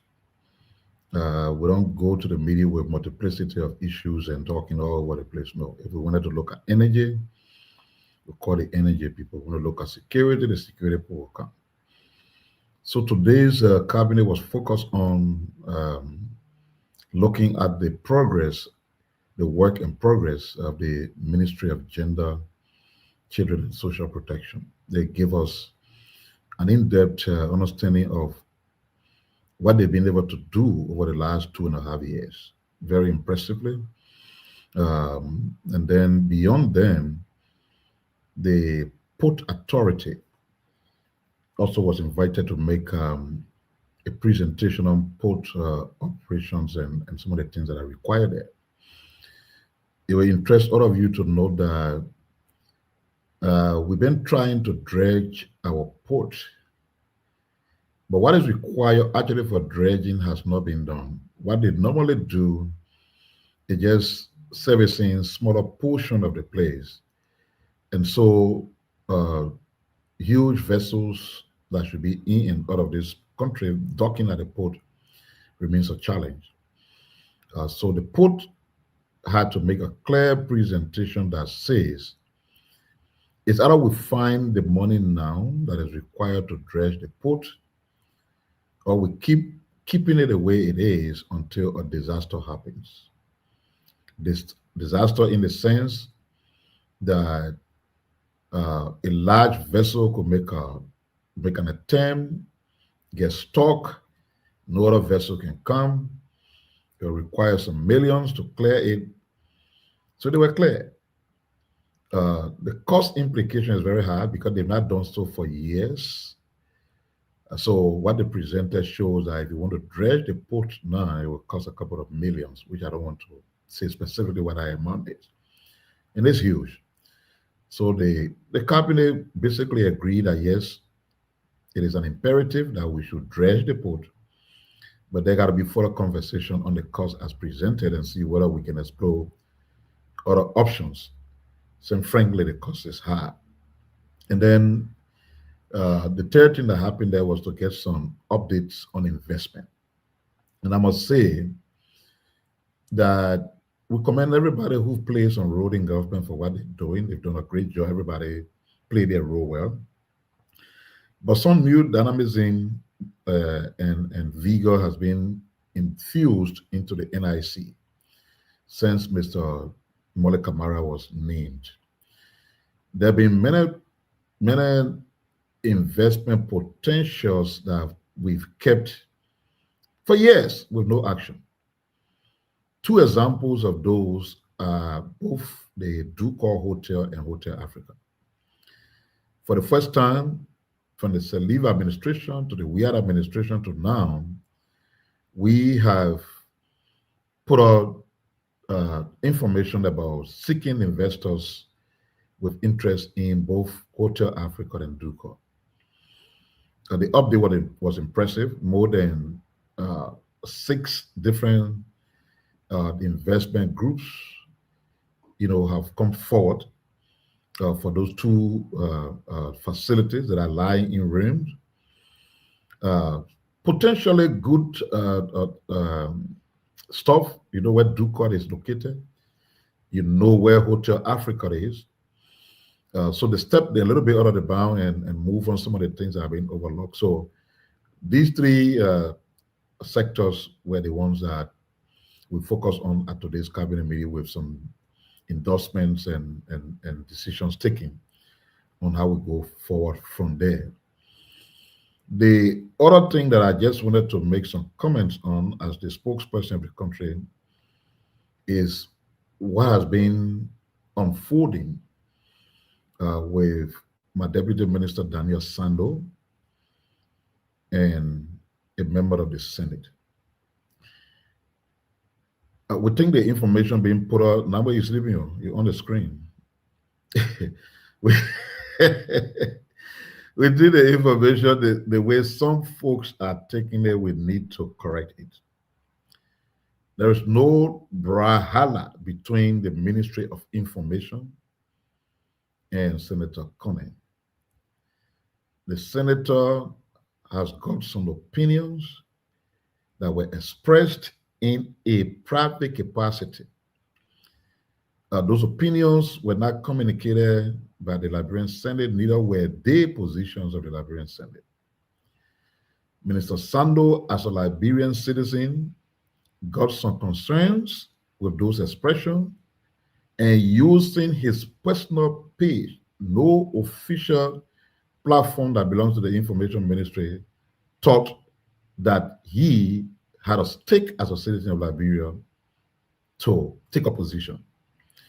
The situation does remain an engagement between 2 individuals that we consider personal, irrespective of their official roles in government. I believe that Senator Connell's position is not a representation of the Liberian Senate, just as Minister Sando's position that he's entitled to is not a representation also of the Ministry of Information. But they are fine for the democratic process. 2, because I was present when Minister Sando spoke, it is wrong for people to attempt to give religious inclination to people's comment. It has got to stop. We don't understand the danger associated with religious tension. The young man said as a Christian, he, if he felt he's offended God, would go in the church of God to pray for repentance and forgiveness. And that he narrated what he believed were roles played by the senator in the 2017 election, for which he believed that since he is from another faith, he should go to the place of worship of that faith to seek God's forgiveness. These comments do not in any way represent an attack on any religious group. I'm not sure if somebody told Ambrose man that, I mean, you've done a couple of things later, we know you're a Christian, go to the church and pray for God to forgive you. I don't understand how that can be interpreted as an attack on Christianity. We've got to stop these things. The third thing we need to talk about is that all of us, it's normal that people would normally go, oh, Ministry of Information and man causing ministry. Of course, there's no evidence that Ministry of Information ever caused man.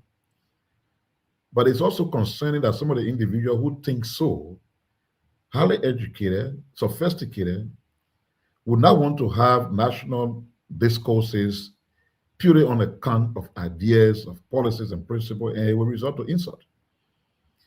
If somebody say to another person that you are,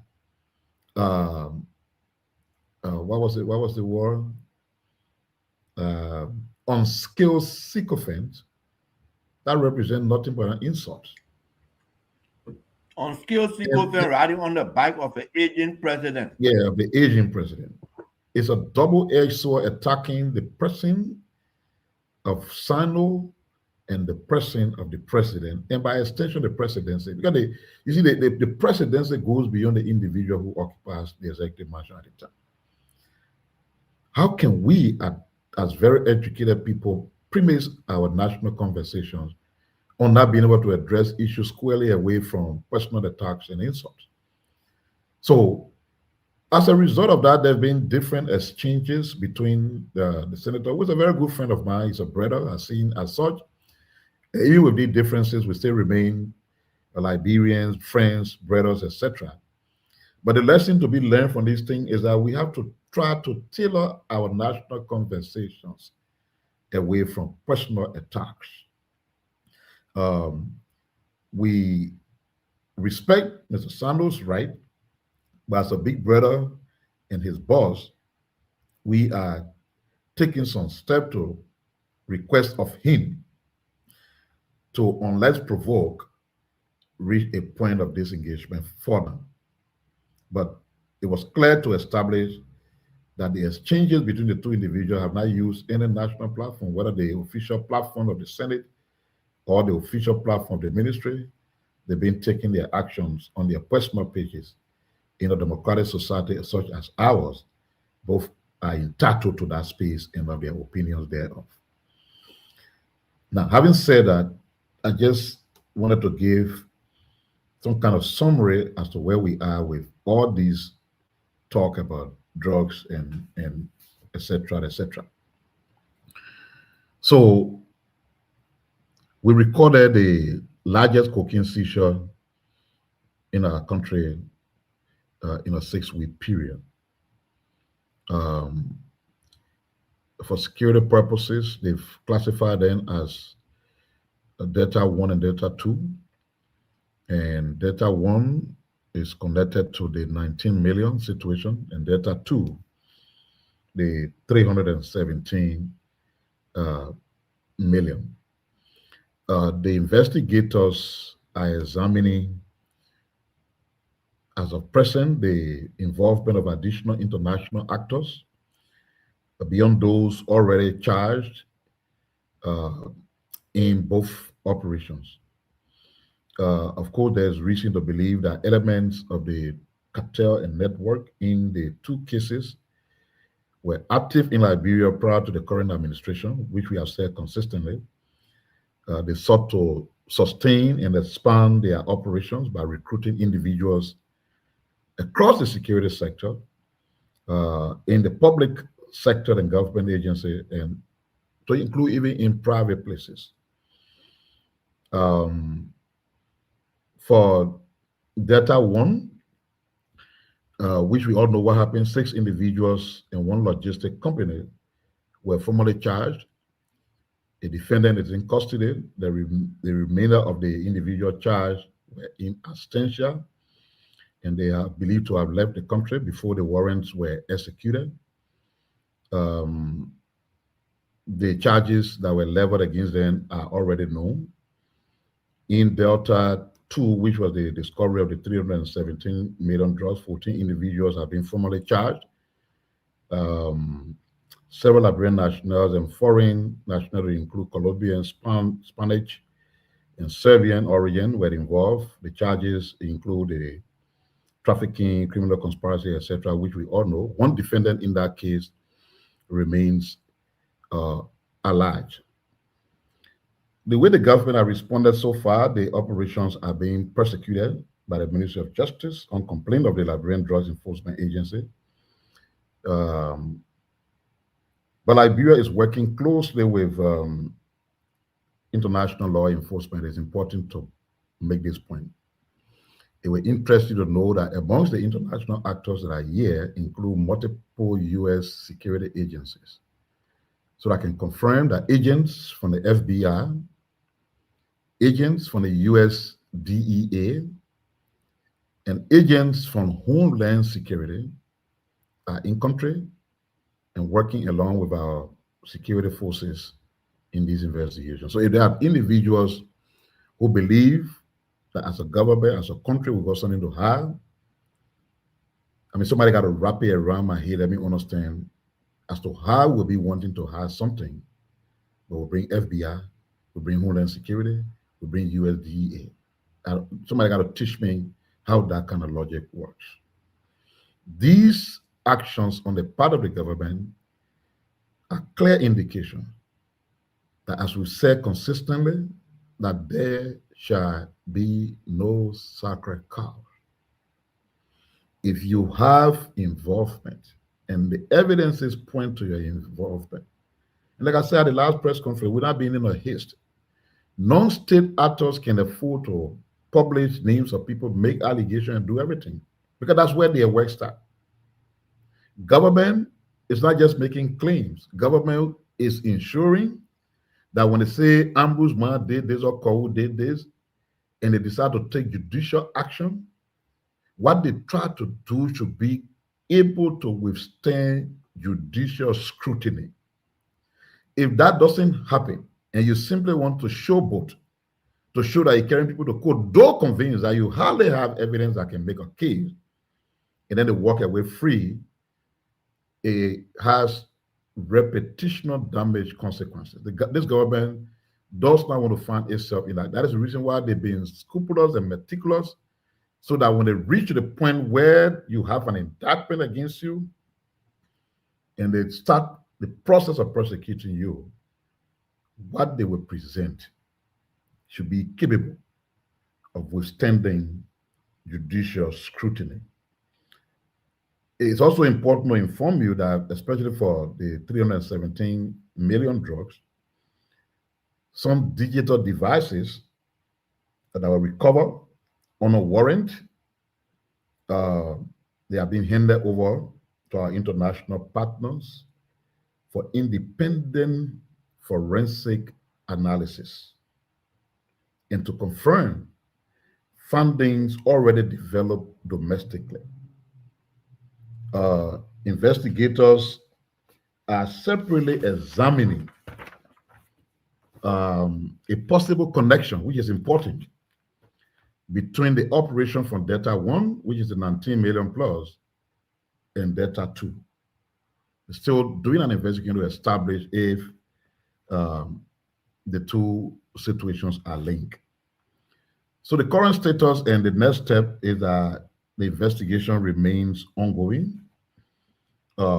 Priorities are, as we secure international cooperation on defendants who have left Liberia, because we're part of a global community, and that's how we can get them back. We'll continue forensic and financial analysis to support the prosecution, and we'll keep strengthening institutional safeguards within agencies responsible for narcotic enforcement and border security. It's just a summary of where we are with what has happened with these two major dropouts. I think those are the interventions I wanted to make, for which I thought to come on. Thank you So so I'm gonna much. ask the minister one question. Yeah, please go ahead. Minister don't get available, but please answer my question. So all the people who join in the investigation, what are our men friends that coming to the take over the investigation? I'm say leading. That's what I'm telling you. A lot of people waiting for the message leading the campaign. In friend coming to take over the investigation. So what are they coming to the join? So you got other friends besides the Americans and the Girlfriend, Europeans. your girlfriend. I asking the minister who gave me briefing on it. So, yeah, so what that tells you is that even people who serve our country at the highest level have that understood the Herculean implication of what it means to govern. They think governance is fun fair. And in my mind, nobody who served the highest office of the land should take such grave situation that the country is confronted with fun fair. Yes, you have your friends, but you were here when $100 million drops, $30 million drops, and all of those who are supposed to be associated with that war scot-free and your friends could not come. But I can say this. These investigations are ongoing, Ambrose and the rest of the folks on this platform. I can only say, watch and see. Some of the things that you will see happening, some of the individuals I will not necessarily be invited because the investigations are ongoing and they're collating strong evidences. You will see indictment and you'll be shocked at some of the names that will be indicted. That's all I can say. So let people continue to play fun and think that governance is fun fair. Governance is serious. And President Bwaka have shown that never again should we make the mistake of empowering people who got zero or elementary understanding of what governance is and place the life of millions in their hands. I second that. The question I always wanted to ask, not to you specifically, Minister Pierre, hopefully to the EPS boss one day when he comes here, is that private plane where somebody friend get in. I want to investigate who get in that private plane because I'm just still curious about that private plane. But anyway, that's a whole nother ball game. I want to come. Security man, mine different. Yeah, that private plane. But what they used to go in that private plane? I don't know. My curiosity, I want to know where to go in that private plane. But before I go to more, I want to come to you, man. Honorable Nambe. The president continues. This is actually coming from the presidential assembly. Why I keep forgetting this word every single time? I don't know why it does. Can you help me? Cabinet meeting. Cabinet meeting. Wasn't there a retreat again? Cabinet meetings usually happen in a sometimes they have cabinet retreats. Yeah, but I know, but for some reason, the name now Camp David. They say they have a meeting. Yeah. Okay, the president. This is what the president recommends, Honorable Nambe, to his minister. This is the president speaking. He recommended ministers and civil servants for the sacrifices they continue. Sacrifices they continue to make in service to the Liberian people. The likes of Nambe are driving all over Liberia. I know you're back in here. Particularly the personal and the family time devoted to carrying out their public responsibilities. They've been waiting in Rawaji for 2-3 weeks and see your family. The president also encouraged members of his cabinet to be more visible at the national and public events, noting the presence of government officials demonstrates institutional support for national programs and achievement. So the thing is, Honorable Nambe, the president not leaving anything. See, listen, the appearance of government matters, not just what we deliver, it's how we present ourselves to the people. The Papi not leaving anything on train. How can the Papi even? When does he sleep? Despite what our borders say, Papi always sleeping.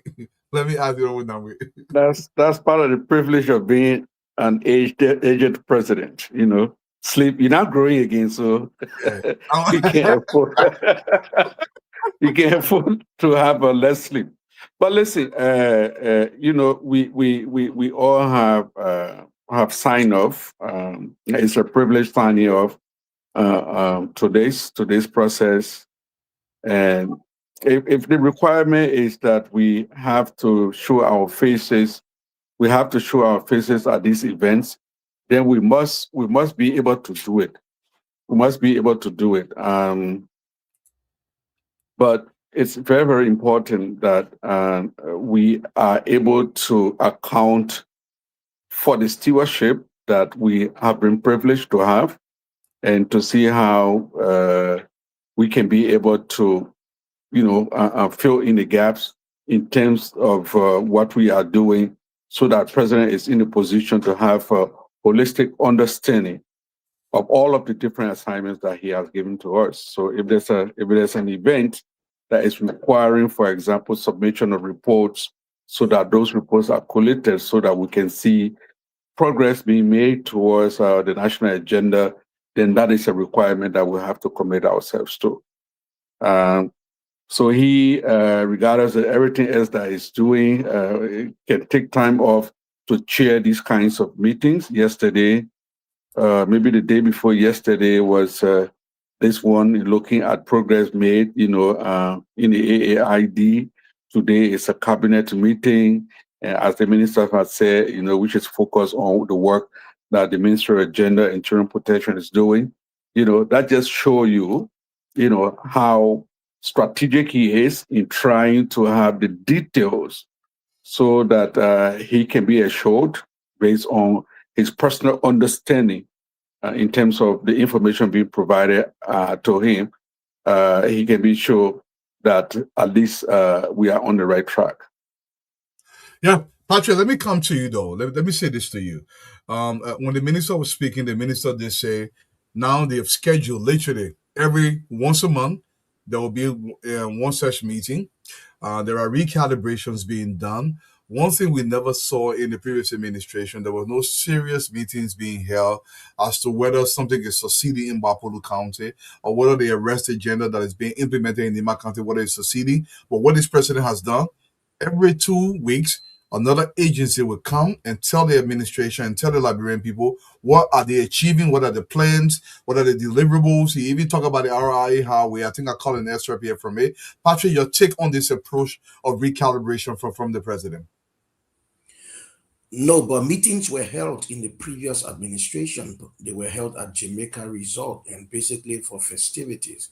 So they will either go there to play basketball, or they will play lawn tennis or something of that sort. Basically, that exactly was what Or play happening. Lulu under the sycamore tree. And yelling and all of that, or perhaps they go and dance buka. Those were the meetings that were held.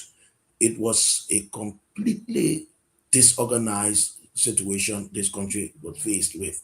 And I always say that, look, giving 2 years, 7 months in this administration and comparing it with the previous administration, the difference is extremely clear to see. By this time, 2 years, 7 months in the previous administration, partners were writing the government of Liberia to refund the money. They had gone to the Central Bank of Liberia, and funds that were saved there, they went and took the partners' money. In fact, I still have a copy of that letter in my archives. More than 7 embassies, including the US Embassy, wrote the government of Liberia in a very strong worded statement asking them to put back their money in their accounts. So that's exactly what this country endured over the last 6 years. What President Bouaka is doing is trying to restructure the whole idea of governance. And so they say if you fail to plan, you plan to fail. These meetings are not for, just to go and merry make or just to go and have fun fair. These meetings are intense meetings. The president of the country sat, an aging president, to borrow Amara Conan's word. And let me also say this before I forget, that the Unity Party and its alliance have a way of branding things. You remember when Madam Sirleaf and Joseph Waka were president and vice president, Dama area, those things were branded on the big billboards, another nothing. They were branded because the opposition then kept on saying they want nothing happening, another nothing. So during the campaign, we branded that and made it a campaign slogan, another nothing. So Amara has just given us a very good one, an aging president. So every time we talk about the good work of the president, we say our aging president has gone ahead to sit from 10 o'clock in the morning up to 5, 6, one place, seated one place, meeting with his cabinet, discussing how this country can progress. Thumbs up to not only the president, but also the cabinet. And, listening to Minister Pierre, one would say that I'm excited that we have investors expressing concerns, expressing their interest in not only Ducal Palace Hotel, the once cherished Intercontinental Hotel, but also Hotel Africa, that is also lying in ruins. If these two areas can be rehabilitated, resuscitated, we would make a very, very, very huge jump in terms of how we push investments in the hospitality industry and tourism. So we're excited about that news. I also know that the government of Liberia is keen on ensuring that those who perpetrated the recent drug situation in our country are held accountable. Minister Pierre talked about that. He's privy to some very top class information that he's not authorized to declassify, but he knows very well that the security people are not sleeping, and the president made that very clear in his opening remarks. There's no time to sleep, no time to rest on these people. They are not only arresting people who brought in the drugs, collecting them, arresting them, seizing drugs, but they are dismantling a whole cartel. And that's the difference. What they are doing here, they are endeavoring to dismantle a cartel that was structured and established in 2018, 2019, 2020, thereabout, that left 2023 and decided to come back in 2025, 2026. So this is a big thing. We're proud of the security sector. And I know some people in just want for them to just grab all the security people now, grab Patrick Honor, grab Moali, send all and just put but you lie. This Minister Pierre did say also that this investigation has credibility. Not only that our top-notch security people are investigating this, but also our partners. Everybody say, oh, you're going to bring international independent investigators. Hello, the US government sent the DEA based on request from this president, this Liberian government, sent the DEA, they sent the FBI, and what else again, Ali? The DEA, the FBI, and The all the Homeland top, Security. the Yep. Homeland Security. The Moroccans are here. You have the folks from Netherlands, they are here as well. Yeah. I think some British security people are here as well. So you have all of these people blending with our security people to be able to find out how this cartel was established. Who are those behind this cartel? But when those names come out, then we print our T-shirt, which pursue the witch hunters. Something we printed one time, which the witch hunters or something or that sort. That's how much I have to say.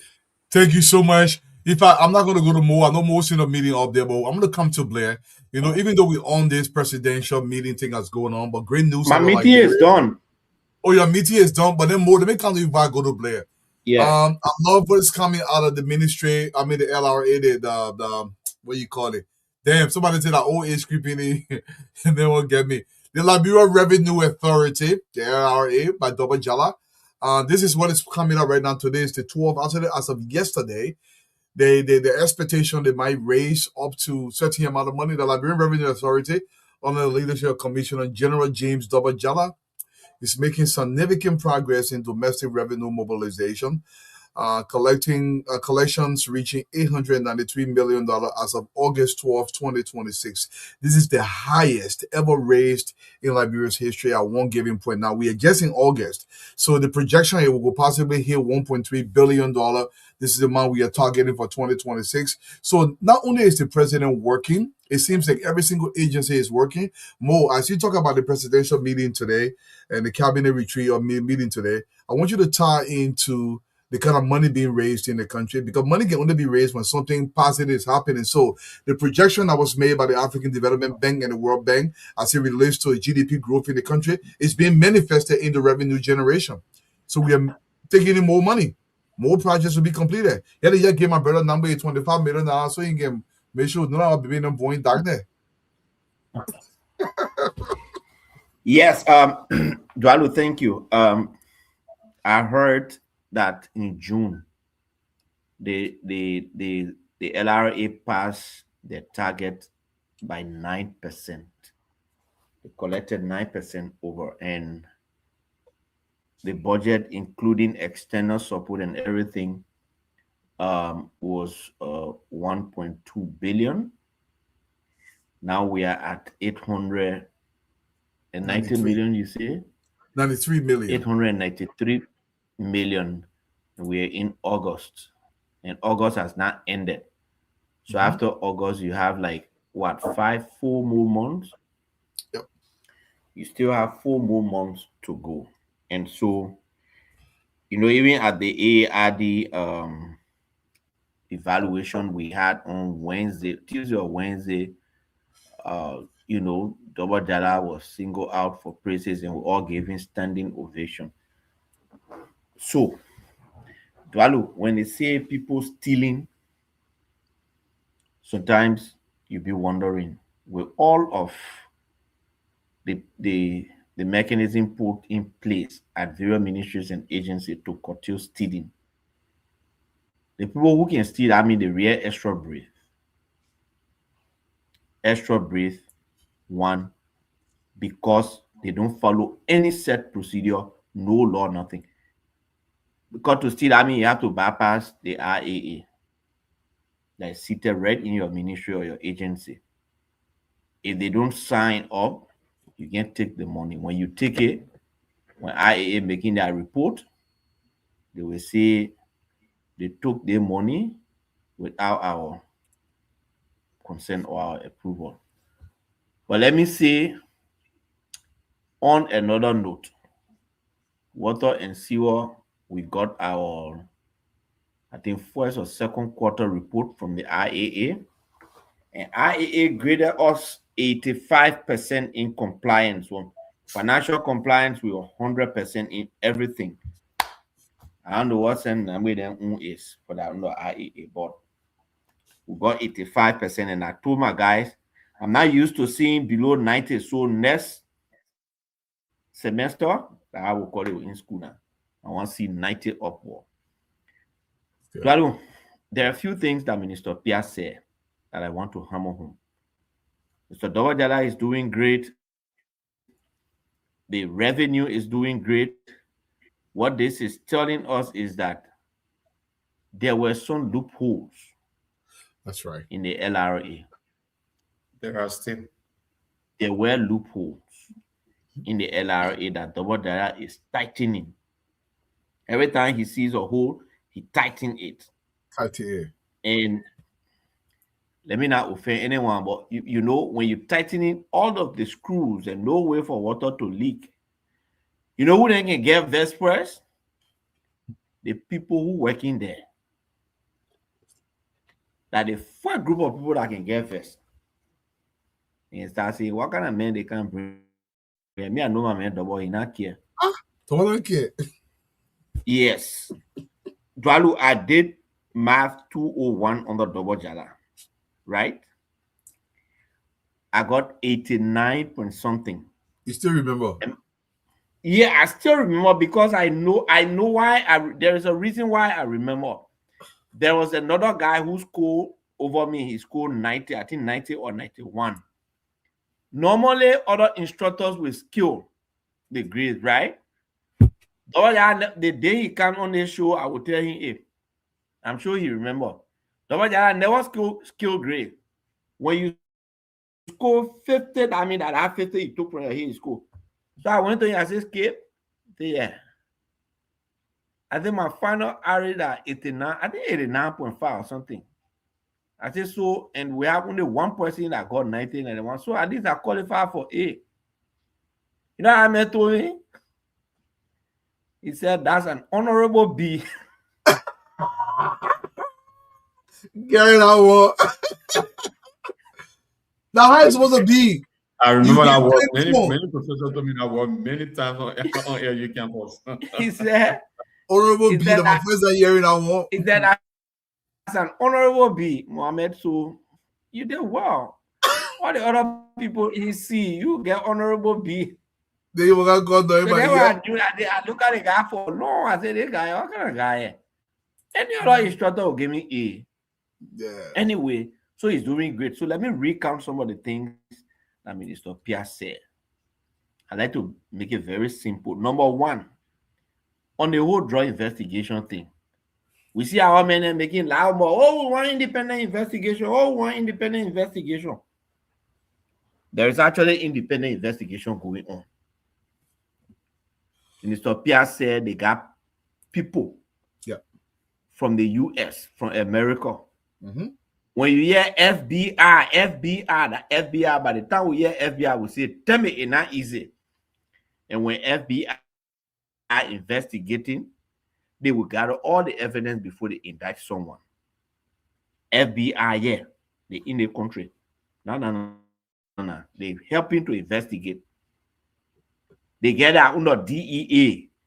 And they think we're talking America every day they're fighting drugs. So they are more experienced than any other country in fighting drugs. They get our DEA people here, they helping. Then they get Homeland Security. Homeland Security was established after 9/11. They through the year. We get security people from Morocco the year. Just yesterday, the Homeland Security people the year too. The We Europeans. saw them. They took picture. All of the people here.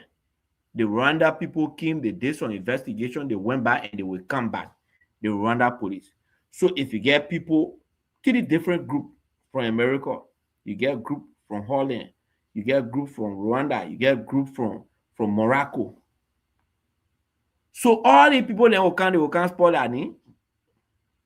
Gregory Como will bribe them. Yeah. But let me tell you the real fear of people. I like it. You know, yesterday I just got out and said, let me post Gregory Como picture. The scale of Gregory Como. Because the guy is uncompromising. So their tactics were, let's go after Gregory Como. Then Joseph Waka will sack him. Then we'll get free ride to be violent, to be we're not a barber law. Joseph Waka does not operate like that. You miss it, my brother. You can consider on the show. You thought everything you want about Gregory Como. I don't have Joseph Waka now see evidence you on your own. You can go sit on any platform. I remember, my brother, that is sack Gregory Como immediately. On our basis. He already. On our basis, they must sack him immediately. What he did. Oh, the man friend was involved in the drug cartel, therefore he's involved. Okay. If that kind of funny reasoning will go by, let me give him another reasoning too. Jowia, the one you can run behind every day. He was in Best Man house. The DA people, they went, they arrested Best Man and they even put hang on Jowia hand. So we can conclude from your reasoning, from your funny reasoning, that because Jowia friend was Best Man or is Best Man and Jowia were in Best Man house, and they went and collected Best Man and charged him with drug running and all kind of drug trafficking, whatever it is, that means Jowia too was doing drug. He was trafficking drug, right? Now your own reasoning or not me, that you're the one that talking. So I need It going only back. works one in the mind. It only works one way more. And people, Exactly. I'm coming to you. This is where Akami, let me end it. They want. Akami, please. They all want. They drive over the cash. Co-owner of private bar. Yeah. When they investigating. The Starling. See Senator. All his picture he took. That he and Jowia on there. They say he too it's alleged that he's involved in a drug thing. So by the CDC logic, that not UP logic, that not man logic, by the CDC logic, we can safely conclude that because they got 2 pictures with George Weah and the another 1 picture, the implanted picture, therefore George Weah too in drug business. That They're coming CDC for you. logic will be going by. They're coming for you. They're coming for you. Colonel Gregory Coleman, he said a thing yesterday. Councilor Man close with this yesterday, but it's only fitting more that you brought it up because Colonel Coleman is forward. This is what he said for those who listen to the radio. He said, as a law enforcement officer, as a policeman, I expect criminals to speak ill of me. Their insults are not an indictment of my character. They are evidence that the law is disrupting their comfort. We chakla in the defense translation. I was not appointed to earn the approval of criminals. I was appointed to confront them, dismantle their networks, and uphold the law without fear, favor, and apology. I will look for the criminal everywhere. Translation from Mankebe. He continues, if criminals are pleased with me, then I am not doing my job. On another note, we are now looking for those who smelled the goat when they were cooking it. And when we find them, you're going. When you spell it going, you say you're going. You understand that English? You're taught. I will keep working. That's Colonel Gregory Coleman. He now told your own play. He said, people who smell the goat. Yeah. So if you smell it, yeah, you going. Lord have mercy. Here's the thing, Dwalu, there's the thing. That's the fact. Yeah. If you look at the platform, okay, the person who hosts the platform is criminally indicted. So it means that the entire platform is stained with criminality. So anybody, like to say you have a roster hole, and everybody who go and pass through that hole, the person have to sustain some rust. So that is how everybody on that platform has become to me. Okay. So including the senators that have gone on that platform, all of them become rusted. Okay. So they are much more. That's it for me from my mindset. And I hold responsibility to every statement that I made here. Everybody who passed over there, from the day that man, who the senator thing get over me. So many I pass over there. I will keep that one. I will not go there. I will keep it. So that boy are you talking to become more than part of that field? No. I say I'm keeping it. I don't complete my sentence. So but we not get it just by no, I hurt myself. Okay. Even Dwalu that say now, yeah. I say I not completed my sentence. Don't go worry my mom. So I hold it right there. My boss stop. So Dwalu, there's the thing. Yeah. When you have a police boss who is experienced in doing his work, like somebody said, there's a quotation from some great person that the person when a government is trying to burst drug or doing something, those who fight against it, they have principal interest in the cartel. I think something like That's that. right. The CIA said whenever you come to a society and you're trying to uproot drugs, the people that make the loudest noise, they are the direct beneficiary of the cartel money in that society.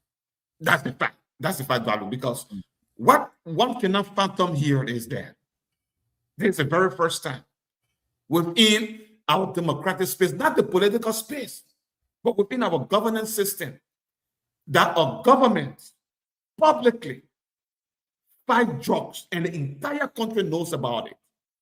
So the question I will ask is that imagine those who facilitated it when they were in government and controlling the entire political and security space, and we never knew what happened. Imagine the amount of drugs that passed through our country. That amount would be in the billions, that many of them who are in opposition today benefited from that drug cartel. That I would want to maybe relate it to the Canterbury thing. Okay. So the Liberian government honored George Weah for that 6 years. Was that the drug narrative. And when they sit among themselves, I know that they can tell that story and say, "Damn, man, imagine it was staying operation, the kind of money we'll be having by now." Because They're leading power in this government fighting the cartel. It is a huge loss to those who facilitated it. And so today, Joseph Yuma Boakai, Dwalu, or anybody on the platform here tell me, since July 26th, where has this president rested? This is why you see true leadership and government is working. The president left from Ganta. I mean, from Bikana. He went to Banga. From Banga, he came back to Monrovia. And the president came back, he go low. LDA suddenly hit his desk and he reported within 48 hours. He hit his desk, he took decision. And the day after, he's in another meeting. Today, he's in a cabinet meeting. So this is government working. The president is working overtime every day. And these are the things that we never saw happening. Nope. Now, I read an article from Fox News, from Fox News. The very first time in the history of the United States, that cabinet meeting was held in the open. So, what ran to my mind was that Joseph Yuma Boakai have opened the world to open cabinet meeting. It was the very first time. I don't know if you saw that article. Sometime week before last week, Donald Trump had a cabinet meeting, and it was the first time that it was done in open camera at Camp David, where people went. The cameras are there. When they are going for the meetings over there, cameras are there, but it's on the outside. When they enter that room, it is closed. But it's the very first time. So Boakai has established something that the world is going to follow. And one thing people should get to understand is there's opportunity we have. We cannot afford losing it. We have to continue on this path of development. We have to continue on this path of open leadership and open governance, transparency, where this ordinary citizen will understand what is happening in government. The very first time that the presidency is audited, it is in the open. And I saw my man Arthur Doe talking about the audit of the president office. Days that I say, feel proud as a Liberian to say that, because under your administration, it was not audited. We don't know what happened there. The legislature. But I wait to see what really comes out of the legislature, to see what will come out of the rabbit hole, because that place is one of the places I don't trust in the entire governance space of our country. But thank you. Being made, I think what is happening is that it is a great optics for this government. Those who are causing a noise, they continue to cause a noise. The people in Babolu, they getting the old man is getting a water now. If that part of house, at least few running to the house, they can open a pump to open here to get our water there at home. Okay. In Grand Jida County, the people are happy that the expansion of electricity is going through our Grand Jida County.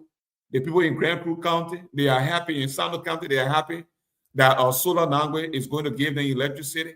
The people between Sando, Grand Crew, Plebo to Harbor City, they are glad that our road is pliable. The council mindset. Before then, it would take 8 hours to ply between those coordinates. But now it could take 1 hour to 1 hour, 30 minutes. Look at the difference that somebody would have plied a road a distance of 8 hours 6 to 7 years ago. Thank you, Chief. The person is able to travel between 1 hour to 1 hour, 30 minutes. So what do you have to say? And lastly to say, I will end on Samuel Jackson, that Mo Ali is able to supply Samuel Jackson house with water that he's able to flush his camel. 7:20. We're going to close with my brother here, Abraham. Abraham, this is what the president also spoke about the RI highway during the cabinet meeting today held over.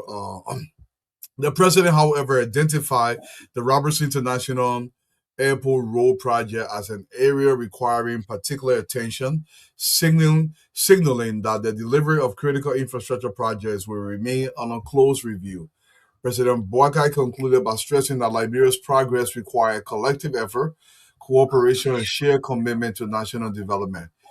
He urged Liberians to continue supporting the country's development efforts as this administration remains focused on delivering tangible results and blah, blah, blah, blah, blah, all that other stuff. But the main focal point here is the president now shining the spotlight on the Robert International Highway. We all know we've spoken about that highway. We know under the previous administration, Abraham, this guy just threw millions of dollars away. And when they came back, they had to do a whole new audit of the road. They had to do most of the stuff all over. They got to find new money to begin really fixing that road. Now the government is focusing on that road. Your take on this road before we go to the phone lines tonight. Harris, if you're in the background, we shall see you start making preparations. After Abraham, you can come on. Yeah, Eduardo, this president coming to our presidency, this is an opportunity for all of us, we the young people, for us to be able to watch and see how the president leads. And this president is leading excellently. But it will interest you for you to know that the past administration, this guy were just dancing. These Ghana were just dancing. These Ghana were just stealing the government funding. I can't say investment. I would say stealing the government resources, the labyrinth money, going to go marry, going to France, going to Italy, going to all around the world. The Ghana were just merry-making. Now the reality has set into their eye. Now this government came to power. The government has said, and why is it that their RIA role is not yet complete? They carry on an audit report. The Ghanaian hen was caught in a cookies jar. Now, the government, I am very much glad. That's the reason why I am saying that this is just an opportunity that we have. JMB as our president. We should not take that for granted. Because the women have sat down for 12 years under Madam Sali. The women have watched everything that the president was doing. Additional 6 years under Bakube. So the president has a lot of experience, and that experience that the president has bringing that he is trying to share with all of his cabinet ministers. And let me be clear. The reason why I don't talk about that RIA role, because I have an insider who talked to me saying that effectively the draft inside the started on that role will be the first that they will be able to start on. And I'm also glad that the president has touched on it, because when you understand, when you touch our country airport, that road is the main road that you will be on. In order for you to be able to say, yeah, Moravia is good, you might have seen the highway being good. The highway, the car that will bring you to the city. If that highway is not looking good, then that means Moravia will not be good. But when that highway is good, then that means Moravia will be good. And that's what the president stressed on. And let me be thankful to Mr. President for touching on our RIA rule. Thank you. Thank you so much, Abraham, to the audience, man. Thank you for sticking out here with us tonight. We're going to take some calls from back home. I see Harris is on screen live. Harris, the ball is in your court. It's about Liberia, and I love the engagement. And thank you to the audience for always engaging. I see you guys from every single where. What the other person said, as Honorable G. Othello Zoyu, having conducted an audit of the road funding relations to the RIA role, what are the recommendations for punishment for those caught in the web? This is something that will be handled by the LRA, not the LRA, but the LACC and the General Auditing Commission. Hopefully, it goes to the court. That's what we are hoping for. My brother, it's up to you. And I see my brother in lawyer, Gemini Jordan, here. We also have to start cleaning up the Senate and legislature. Leo Manwon, my idea, I give the Senate. Yeah, stream. So I'll let you clean it up. Yes, the highway need current care. That highway been sitting for a while. That highway should have been completed entirely under the previous administration, but don't yet play around. Harris, it's up to you now, my brother. Okay, why are you still feeling with that? Let's watch this video in the meantime while Harris is doing that, and then we're gonna go live. You know, once in a while we gotta remind ourselves, see this minute let battle cry. Yo, wait small. I'll let my battle cry.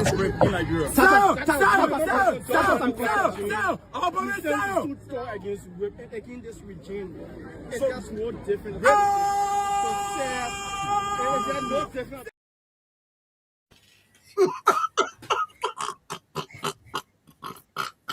Okay, so we go to the lines Y'all and know take a what? pause. We got a lot of people that got challenges in that country. We keep putting them on blast. We gotta stop that thing, man. I know that Juba.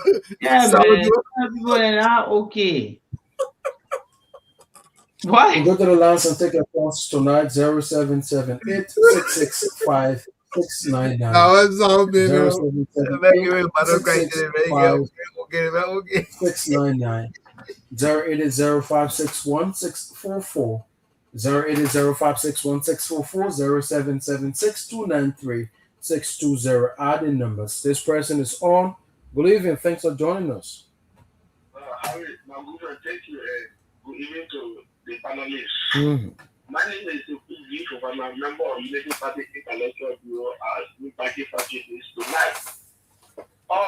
Harry, I know you're talking about the Mabani issue that Obama is going to do with Senator Connell with that was Minister Stanu. Let me say this clear. The policy and the love of the country will be beyond religion or church. Why Amakone did to the president is still respectful and very rude to the president. If you call the president, he kept it independently. And someone that says go to mosque, you go ask for forgiveness, which one is an insult. But I know the media entities that are here, most of them cry foul and say they now receiving no control for the ministry.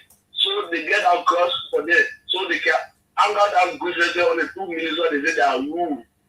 But that is not rulers. If I have to go when I'm a Muslim, Manimu by church, if someone says people go in a mosque, you ask for forgiveness. Is that an insult? No, it's not insult. Today I will eat Sharia, I will encounter with one of our elders today. Muslim, the public to me says, oh, my message, you are disappointment to our community. Because you can be on the air. And then they wanted to and you can't talk for our party. I not be out for our mouth on it. I think that one of the duties all they mean what they give you in the country. Now someone when you say go in the country, I will say the cost. Okay. Because if you who is doing that they will want them or not the person. Tell the truth. Let us know that I not be out for Ama. What money your food you call. You declare Ama, I say Bonami. I said, if the legacy don't speak to me, my home, the my home come to you, don't give us nothing. Thank you. We are the cause of our own for the country. Thank you, Sekou. Thank you. We'll leave you this person. Good evening. Thanks for joining us. Thank God. Good evening. It's great to have you. Back over the United Party election period. Thank God so much to my cool family who's taken there to serve the country and serve the Liberian people. Look at me took out for a cross the road. I always tell them any platform back over to I said that now. The president get no opposition to waiting in time. The Liberian is no before that Liberian today. No get full or now. The senior development and education. The senior development that no crime or salary. The senior come out just for. The president can have meeting every month. The power coming one on the people dying. I'm on the time I no, come on there still. I'm not telling us around the street or say we taking pay. They won't let children out today. Some of the old salary for Liberia, anything else going for top. I'm not calling with the time. Two one Bible, you four one Bible. Two you know the father today. You want to be great. You know, friends, they struggle. You want to talk about the struggle and see the CSA part. Choke up. The minister of course did today, who for the struggle to be the moment of power, call for everything around you. You just key and you told the people is the key first thing to come to take care of the cattle base. 10 hours, 4 hours to build up that heat. Who for the struggle complex. Okay, thank you. The Western Nation, the open to the rest people in the Bible, to the night. Thank you. We'll leave you. This person is on from line 2. I'm aware to live the name you called from where? Okay. Hello, my name is Michelle China, calling from Boston. Go ahead, Michelle. Thank you. I want to say hi to my family. I think you guys are, happy that you're coming to class because of our $1 at least to call. Having said that, I have a brand issue. You see that my brother, I wanted a good follower. That got up from you. I got up from you. One of the finalists. It's past that point, and it's very essential. Something about information leaking to center. This, let's see, you got to take it seriously. Those are in the personal office that people that Mamaka ability, and I don't know if you see who I want clear that. You guys got to take it seriously so the person can be informed. Because what happened is possible that the president has second security meeting before you know, they will land in office. Which is very bad for the president. You guys even take it like this. The registration is a governmental registration. You can tell the propagate the information of the government. Therefore, and the other thing that will be against the president, we shouldn't take it lightly. The one not laughing business. Let me put it in the grandfather. We're not laughing with anyone. I beg you, my people, you take it seriously. You make sure before the president Morgan ability, you check on them. Because these are all the things that make school of different. Okay, thank you. Believe you. This person, believe in. Yeah. Believe in. I'm alright. I'm not gonna feedback a very terrible one.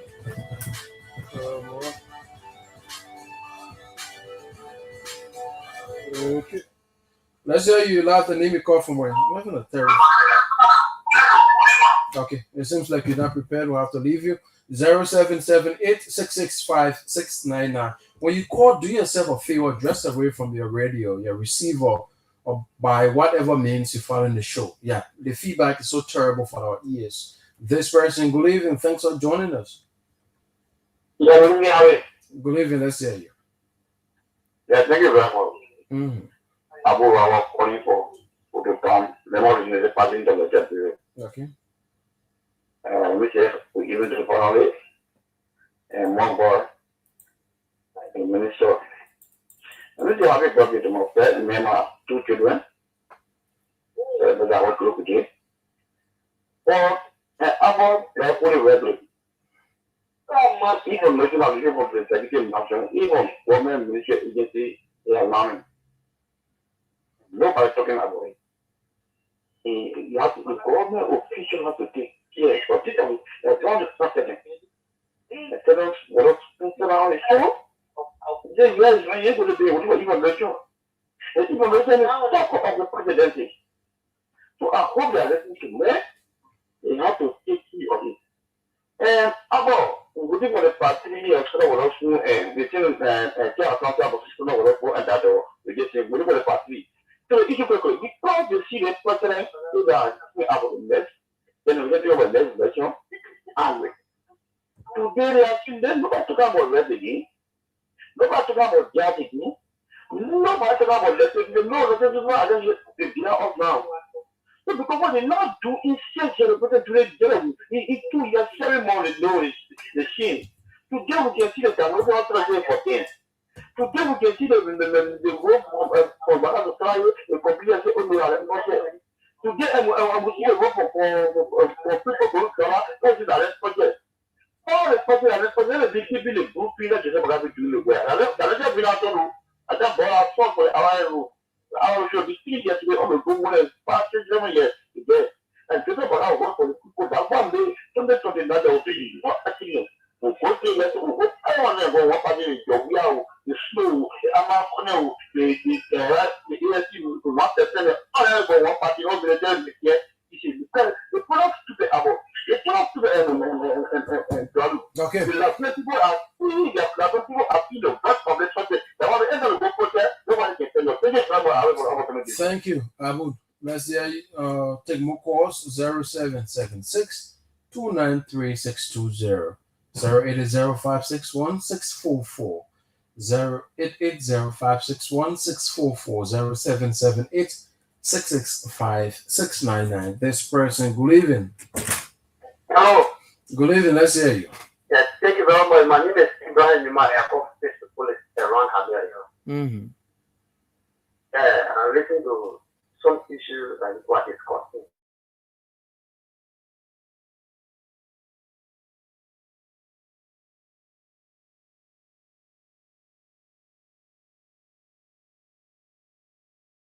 Okay, I think he's frozen. So in the meantime, we're going to take some calls from this end. It appears he's frozen out there. Let's take them, put in the international callers for now. If you're calling international, you can also call that number on WhatsApp. Let's hear you. Let's hear your take on what is happening. I got it all set up. Let's take our first call. The number is 774-578-1963. You can call that number directly to have your input on what we'll discuss here. Our budget is approaching. The expectation will possibly hit 1.3 billion this year. There are a role the president recalibration with his cabinet to make sure they have a monthly meeting to determine where the country is, where the country should be, and what kind of results they're looking to get. Caller, you're live. Our first caller here on this end. Yeah, Mr. Grano, my name is Alfred, I'm calling from Georgia. The situation between Amara Kone and Daniel Sando, people try to make it a religious situation. But I don't think we should begin to look at it that way. If somebody says you need to go to the mosque and ask for forgiveness to God, and somebody says you need to go to the church and ask for forgiveness, I don't think this is something that has to do with religion. But people are trying to politicize it to make it look like, it is between Christian and Muslim. That's right. We need to stop this kind of thing. Liberia, we all accept one another. Christians, some of us, we have friends that are Christians, and we have our relatives that are Muslims. We all coexist. That's right. So people have to stop this kind of thing. Amara Kone is a Muslim, and I believe Daniel Sando is a Christian. But it doesn't mean that Daniel Sando said something to demean the Muslim religion. People have to stop this kind of thing. It's very wrong for our country. Thank you so much. Yeah, Mr. Duna, I think they're fully aware of that, and people just want to politicize it. That's all it is. Yeah, thank you, Mr. Yes, sir. I'm calling you live. And name where you calling from, sir. Man. This is Sarah calling from the Queen City. Hi, Sarah. How you doing? I want to my Dear Penny. So yes, I'm calling concerning the information where Blair were talking about concerning the information from the president office. Look, the people need to be careful because now these days the people have the pen. Even the pen, the glasses, so they need to be doing some checking when people go into that office. Because this is very alarming. It's very dangerous for the president. There is no way people can just be leaking information. Instead of be on his show, and things that is supposed to be communicated by the information minister and is already in his hand. They need to check who all going in that president office when they're having a meeting. They need to check pen. And if they have to leave their device outside, they need to do that. But this is very dangerous for our country. And it's also a crime, Sarah. It is also a crime. It is a crime to do that. If you're going to take that, especially official reports that are not being released yet, it is a crime to release it without permission. Thank you. Yeah. Thank you. Caller, you're live. And name where you're calling from. Hello, caller. Okay, the number is on the screen. That's 774-578-1963. Regarding anything that was discussed or anything that catches somebody hot, I know some of you guys been calling about the Rafi Highway. Now the president is going to redirect that focus towards the highway. Caller, you are live. Your name and where you're calling from. You getting me, my brother? You're lying clear, Jerry. Thank you, my brother. How you made my day. I sent a video to Dwari. I was expecting you to play on the show. You see, my brother, everybody that laugh with you, that get mad for you. Some people in our own office, my brother. You bring something who's only with catch on there. I'm making it stand on man, something fees, something superhero. You can get information, something that when you release it, you be laughing. Why now they got join into our politics? Just the whole process.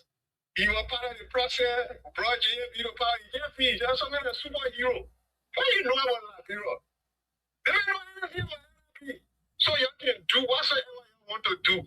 This government is focused on how to continue to tell people, come on, you walk, come on. I said, yeah, get to be come on. Come on, so before you think you, why don't you get me? Claire. Before you think you can be check, come on, I can say, what you know, come on. And you get the Jima Kan, get a Jama, get bro, Mamma, get in here, process the money. Awesome.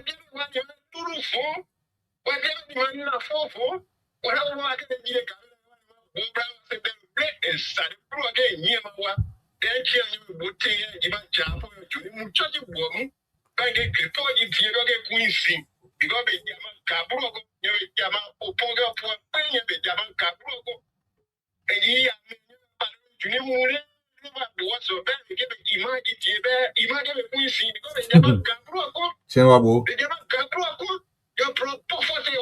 You know what he says here? Where is he free? No more. Thank you so much, Jerry.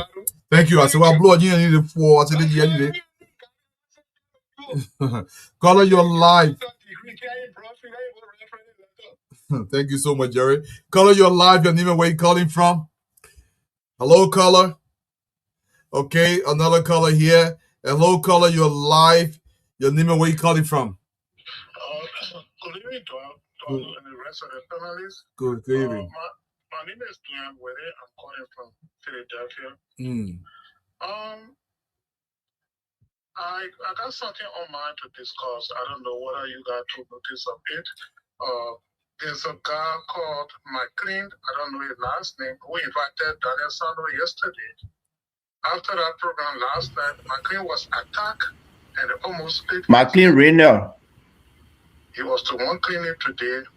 They almost killed him last night. I saw the video. I hope that other video where they chopping on the side of his face.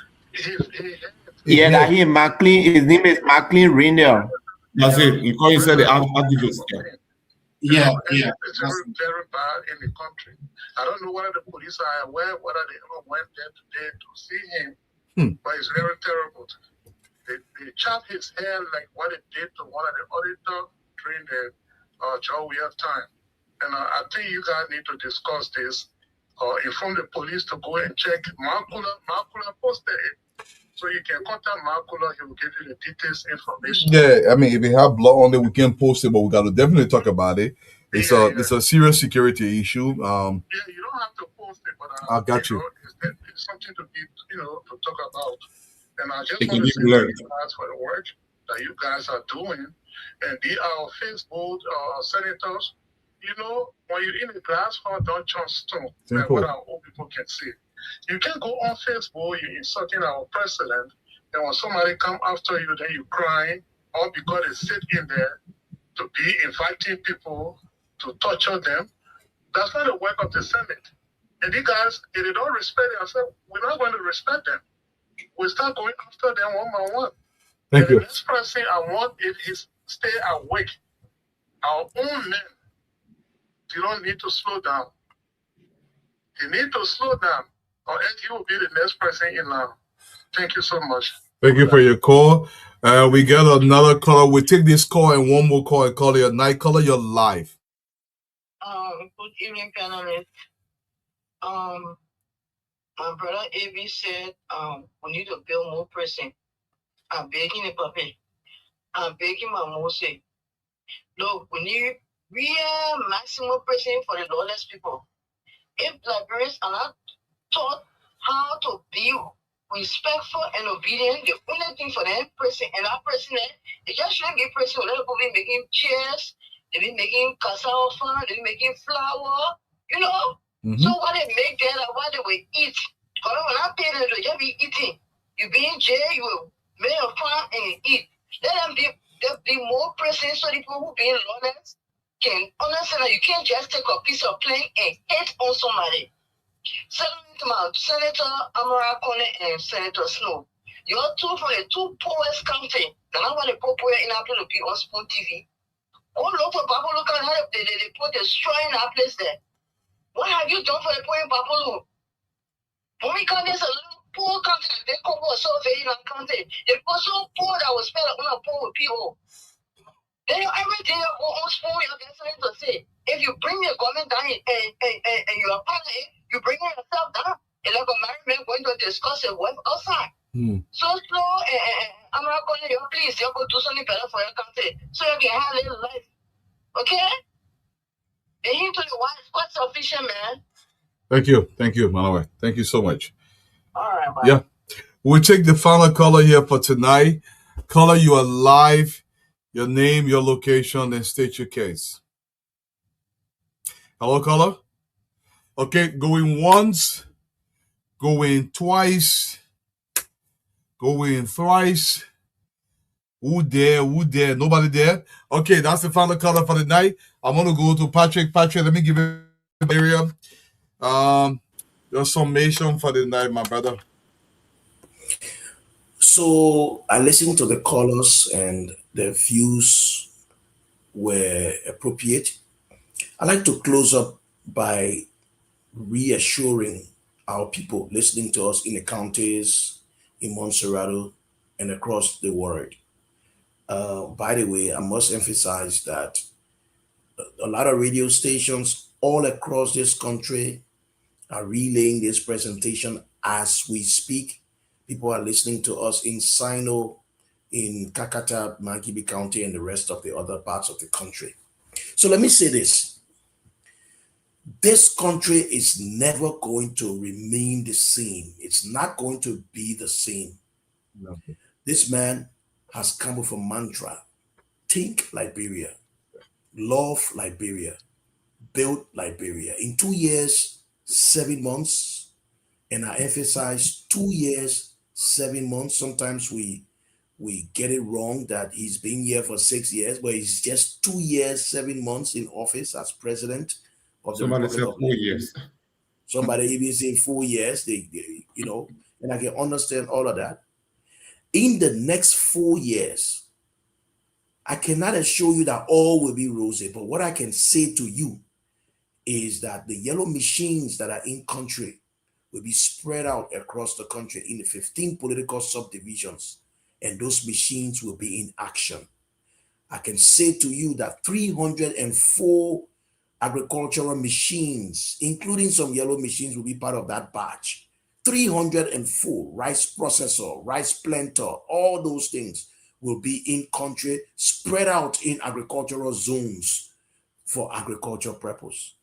I can say to you that before this man ends his first term, the 5-story sports academy, soccer academy, the first in the history of this country, with 2 playing pitches, swimming pool, basketball court, underground parking, and you go on and 5,000 seating capacity. There will be 2 of them. In fact, 3 of them. One of them in Bon County, one of them in Montserrat District 17. That work is already ongoing, and one of them in Grand Cape Mount County. That will be to address sports and feed up players for our national team. That's his vision for that, and we applaud him for that. I can also say to you that the road going to RRA will be paved with street lights on that road before this man ends his first term. I can say to you that immense work will take place for a 4-lane road from Gabriel Tucker Bridge, because the Japanese have started from that end, all the way through to Freeport, all the way to Douala and to St. Paul Bridge and to Clay, Benin going straight to Bowater side. 4-lane road, the first 4-lane road hitting any of Liberia's borders. Paved is going to happen. I can also say to you that from Mendekoma Junction connecting Sierra Leone, Guinea, Liberia, that road will be paved all the way to Vonjaman, the first quota asphalt pavement that will hit Vonjaman City. The first that will hit Vonjaman City. I can also say to you that water will hit Maryland County, hit other parts of the country, pipe-borne water, safe drinking water. Work is already intensely ongoing in that regard. I can also say to you that you will have access to a lot of positive things in our country. The Providence Island, work is already going to commence on the Providence Island. There will be a sports park. Similarly, with that in Montserrado County, a sports park in Bond County, a conference center in Bond County. They will fix the Ducal Palace Hotel. They will fix the Providence, not Providence, the Hotel Africa. All of this will happen in our country. Electricity.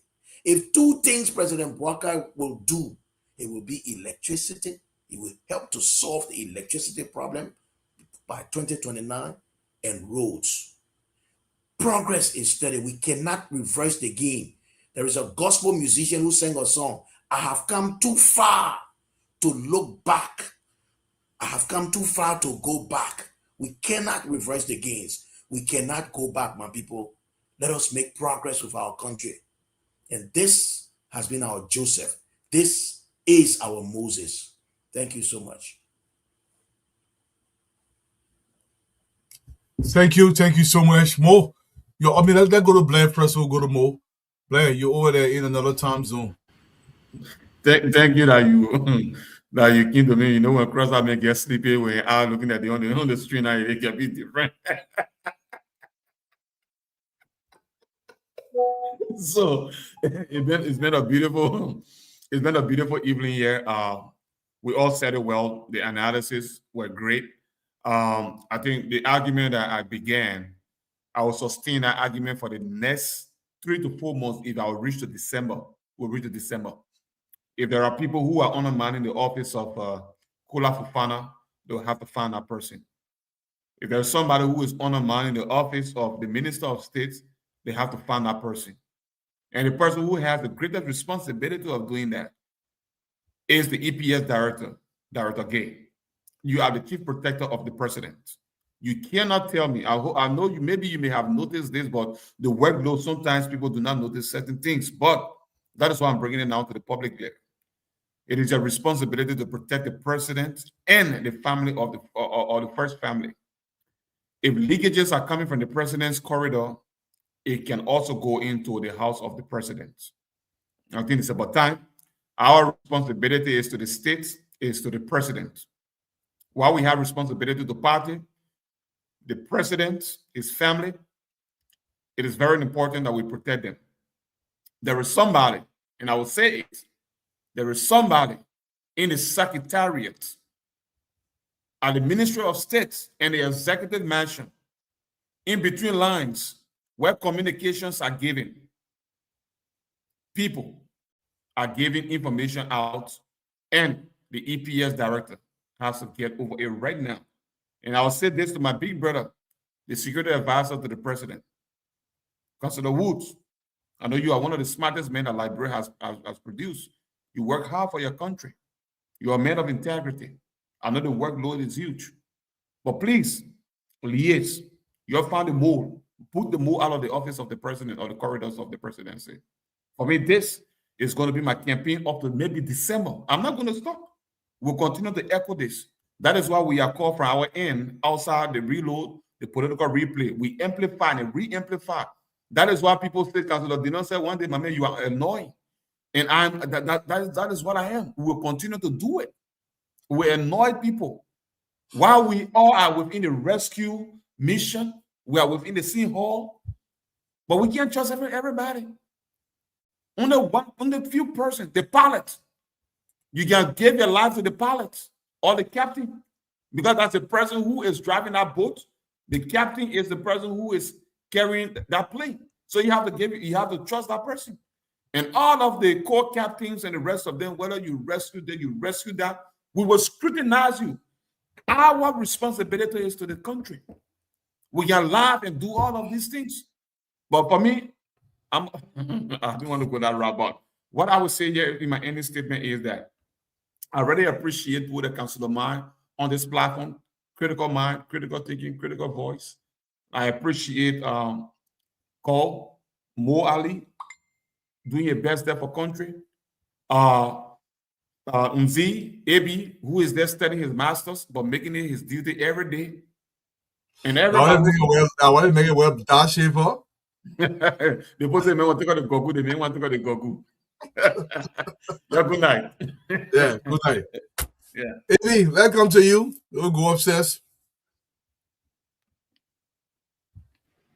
Lord, I just want to say thank you to our viewers and our followers. Thank you for all of you guys who have been sharing the show. And to our panelists, thank you ever so much.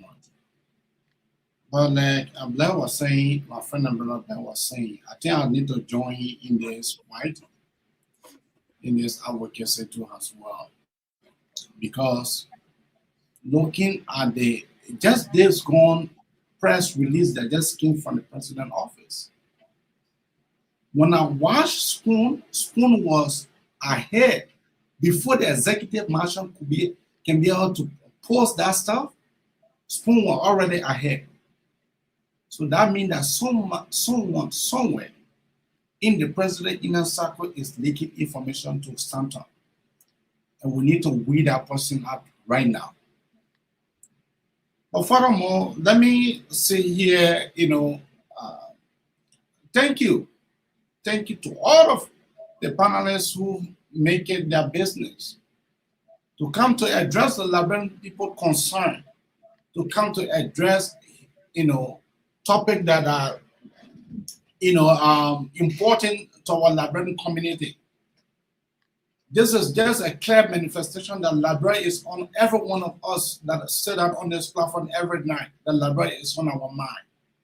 Not just on our mind, that we want for Liberia to be that better. That we want for Liberia to be that better place, wherein our children, our grandchildren will be able to live, wherein they will not be discriminated, then female or male. That is a Liberia that we all are hope for. That is the Liberia that we all yearn for tomorrow. And this is a clear manifestation that all of us want that Liberia tomorrow. With much ado, let me tell you guys thank you. And thank you ever so much. See you when I see you. Thank you. Thank you so much. Mohammed, it's up to you, my brother. I know it's late out there in Liberia. Yeah, and sleepy too. Thank you to everyone. I'm going to close up by reminding our people. Patrick has done sufficient reminder, and I think we need to tell them every night things that we are doing. But I want to remind them on the drug issue, we will not leave it. Anybody here inside, they will catch you, kulo, carry you to jail, and they carry you to court. If the court finds you guilty, you will go to jail. Google. I think what they used to be talking, oh, they think now for Liberia, they think now for Liberia. If you start spoiling people in our country, and the people too saying witchcraft to your country, they spoil it. Our country now already strong. Then we can't to do. But let me close out on the door. Today I was listening to Sheikh Mustafa Kuyate on OKFM. Basically insinuating that the current saga about the border thing, Liberia is wrong. That normally where our flag was, we should have moved the flag closer to the river. So I called on the show and asking two questions. Are you insinuating that we are wrong? He said we made the first wrong move. It was the commissioner who took the flag and carried it closer to the river. My second question was, if you concede that the river is the boundary between Liberia and Guinea, and on this side is our land, who can determine for us where to put our flag? Say from Town to Chastity to Ellen Johnson Sirleaf to George Weah, nobody ever moved the flag closer to the river.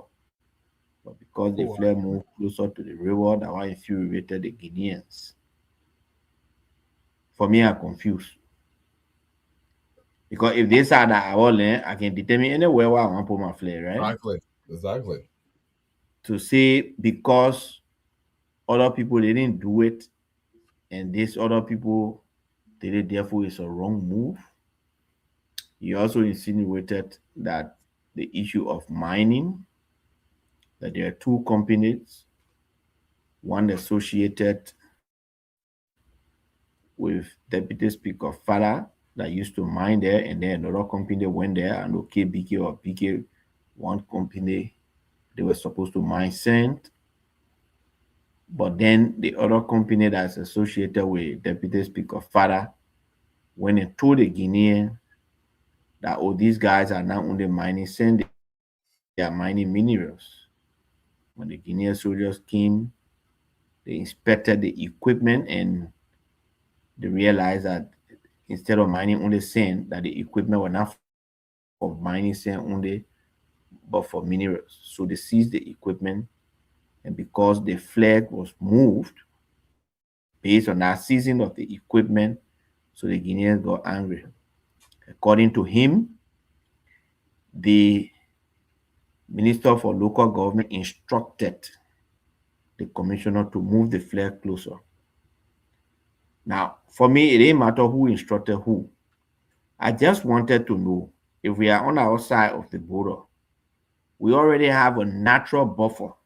It's not like that land space where you agree, okay, this is your side, this is your side, that line is there, but this place is the buffer zone. Normally, I know on land border, that one is there, they have the buffer zone. This one, we have a natural buffer zone, which is the river. So how can if I took my flare and carry it closer to the river, then I'm wrong. I'm not crossing the river into the Guinea side. So I mean, you can help me out, but I was really, really confused today, and I am still confused. Somebody needs to to clear my confusion. Yeah, thank you, and I will be listening in the background. Thank you, Mo. Thank you so much. Honorable Ma. Thank you, Dwalu. The self-proclaimed know-it-all people. Then I'm more than get one spot. People closing. And people come. The man who are talking, he show you map. Thank you. Now, I He want show to ask. anybody map.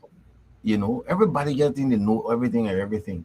Look, Dwalu, I can tell you because during the conflict time, we were between Liberia and Guinea as refugees. Mm-hmm. You go all the way up to Lola in Guinea, you will see the Liberian border line there. I don't know. I think that for sometime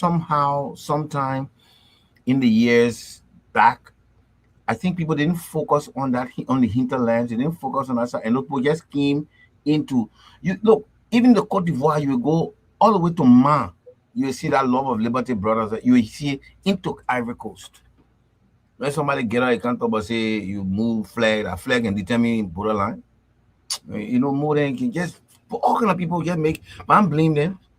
Yes, I'm blame them. You are a journalist. You are a broadcaster. You sit on the radio.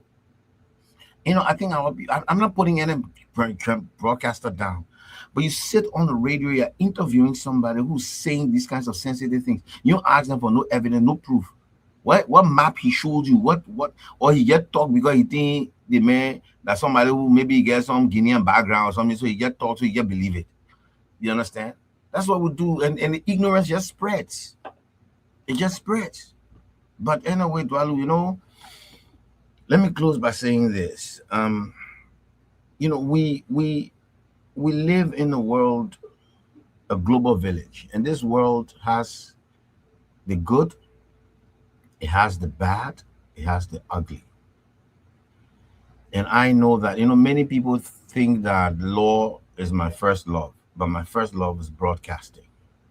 I loved this because when I started to do this over 25 years ago, it came because the effect of the Liberian crisis, it hit me very hard at that young age. But something strange happened, Dwalu. It did not hit me to a negative position. When I looked at everything that happened to Liberia during the war, and anybody who has followed my broadcast have seen a particular focus, that I always believe that we cannot play blind to our challenges because there will always be challenges. We cannot play blind to our failures because we'll always fail. I always believe that whatever we want the good to happen to us Liberians, we are capable and able to do it ourselves. And it is an uphill task because many of our people you speak to, they already have that negative, belief of themselves. We put poverty on ourselves, that we are so poor we can't do anything better, that we are struggling, we can't do anything better, that other people are better than us. And so every time I get to broadcast, I look at what is possible and what we can do. It doesn't mean we don't have challenges. It doesn't mean that we will not have failures, that we will not fall down. But I believe, Dwalu, that only Liberians can wake up and make Liberia what we want it to be. The question is, what do you want it to be? I agree. What do we want Liberia to be? Do we want Liberia to be a state that everybody laughs at us? That we stand there in the midst of all the people and we condemn our own country? Or we want to stand in the midst of people and beat our chest like we did during the 26th celebration, and the whole world saw us that we had a country called Liberia and there was red, white, and blue? Is that what do we want? Look, Dwalu, today I was going through some of the news feed in Ghana this afternoon, around hot afternoon, around 3:30. There was a shootout between armed robbers and police. They went to rob a bank and they killed two of them and shot one. They killed two of the armed robbers and shot one, and they arrested him. Hot afternoon. In America, today was announced yesterday. 11 people arrested because the American government have covered so far 1,000 cases of illegal immigration. And it's not that immigration thing they're doing about, is that they've been investigating for 10 years people who have been doing forced marriage just to get American people. They got 1,000 cases now, and they arrested 11 people today. Yesterday, that they believe were making business out of these things. The same thing where your brother and Stanton and were doing, giving people false people for business.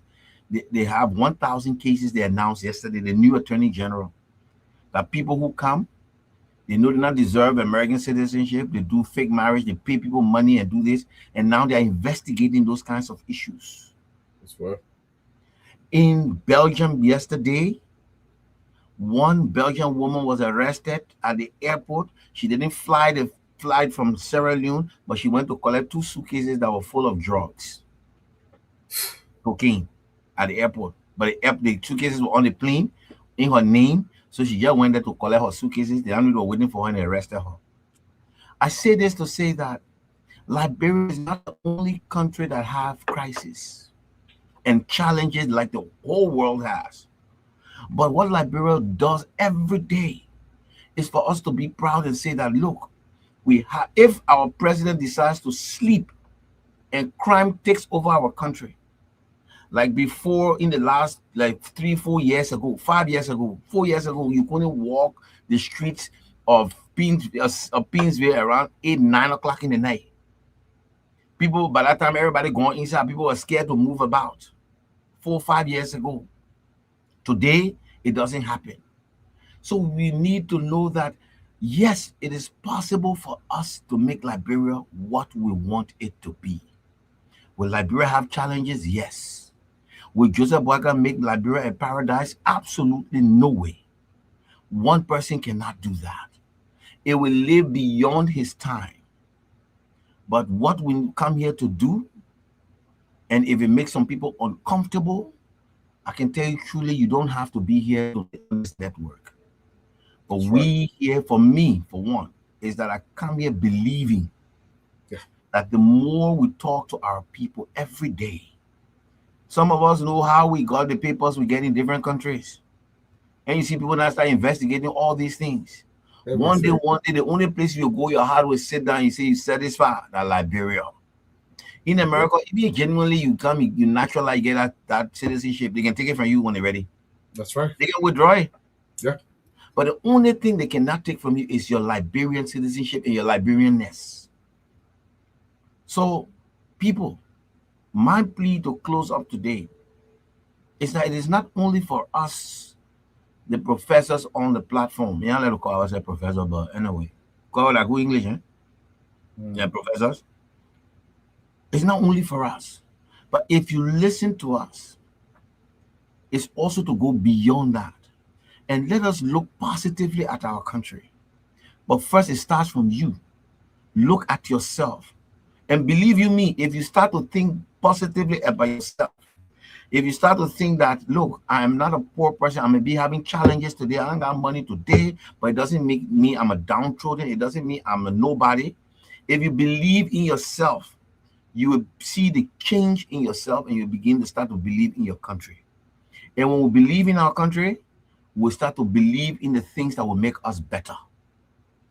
The negativity, we need to try to eradicate it or make it as minimal as possible. Yes, challenges will come, but I can tell you, together, we can build a country that we'll all love. Thank you, guys, and I wish you all a blessed evening. By God's grace, see you tomorrow. Follow. Go. Thank you, Councilor Man. Thank you so much. And Cole, the ball is in your court. Yes. Before I get into the real thing I want to discuss, I just want you to show that photo that I just sent you, which is the cover of the 1902 border agreement. So the first thing that we need to understand as Liberians, and we have talked about this on here before, the boundaries between Liberia and its neighboring countries were negotiated when those neighboring areas that became countries were owned by France. So the agreements were made with France and Britain under circumstances that we can discuss on another day. So Guinea, as a country, inherited French boundaries that the country did not negotiate. The people of Guinea had no part in negotiating those boundaries, but the people of Liberia did. It's very important. The Republic of Liberia is older than Guinea, it's older than Ivory Coast, it's older than Sierra Leone. The only consistent thing that exists here is Liberia as a country. These other countries became countries because of our advocacy. Partly. Amase Couture himself made that clear. And this is why he loved Liberia. And even the assets and military assets that he had, he used to protect and defend Liberia on many occasions. So Amase Couture was a brilliant man. He understood the situation. He was the great grandson of Amami Samori Toure, the great grandson. That was his grandfather's father. Samori Toure was Sekou Toure's father's grandfather. And I'm talking about grandfather, like where some people they say, Mansa Musa, my grandfather, and Mansa Musa lived 900 years ago, right? Mansa Musa, Samori Toure lived in the 1880s. He lived during the partitioning of Africa, and he was one of the last kingdoms standing outside of Liberia. And in fact, Sekou Toure knew, as I know, that his grandfather, when the French utilized Africans to fight him, he was caught on the Kavala River retreating to Liberia, which had been helping him with ammunition. Ahmad Sekou Toure's great-grandfather manufactured his own guns, but he did not have gunpowder. So as the Liberian government used to smuggle gunpowder to Samori Toure to support his military resistance against the French. And I know this, and the world knows this, because the French were constantly accusing Liberia of doing so. And Liberia was saying, no, we're not doing that. What would we do that for? But they had whole caravans carrying gunpowder to supply a just cause, which was to fight colonialism. So when Samori Toure was under siege and he realized finally he had to retreat, where was he going? He was going to Liberia. In fact, arguably, they caught him in Liberia because at the time when he was on the Kavala River where they caught him, coming from what is now Ivory Coast, there was no Ivory Coast. He had actually entered the hinterland in Liberian territory, and the French broke the law and crossed the river and apprehended him on Liberian soil. And they knew they did, which was against international law. He was safe when he was in Liberia. And many of his military were able to escape into Liberia and not be caught, but some of them were apprehended along with the leader, and they were taken to Gabon, and the rest is history. I'm telling that story because history is a matter of national security. That's right. History is a matter of national security. History is not some sideline thing. Every country in this world that is powerful, that is able to defend itself, it does so because the citizens are aware of who they are, and they are aware and they're conscious about their past. And you know this, Dwalu, because you're a military man. The first thing that Americans go after when they invade a country is history. Yeah. I'm old enough to remember, and I had people's older brothers and sisters that fought in the Gulf War under Bush. Yeah.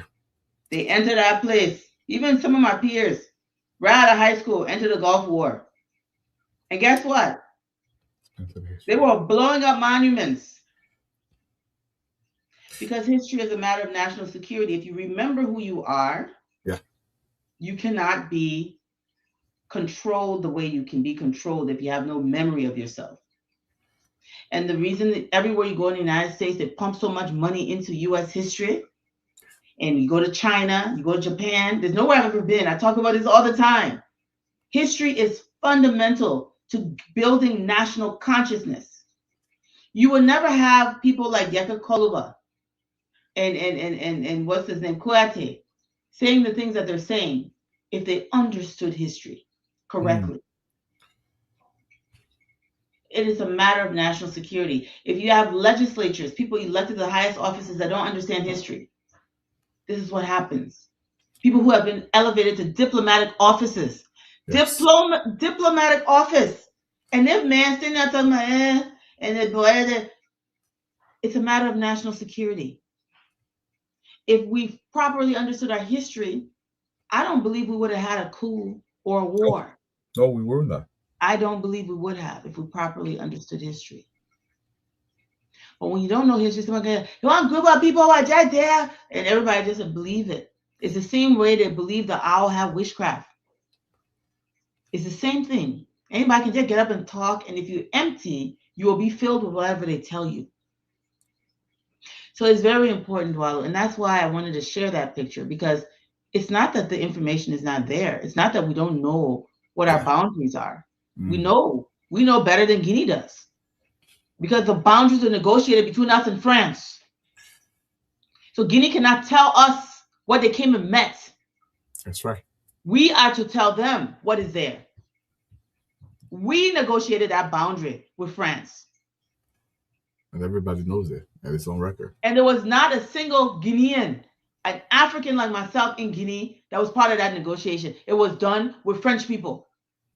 And Ahmad Sékou Touré recognized that. That's right. And consistently, our bank of the river is our property. The French never claimed the other side of the river. They tried to take it by force, and they failed because we resisted.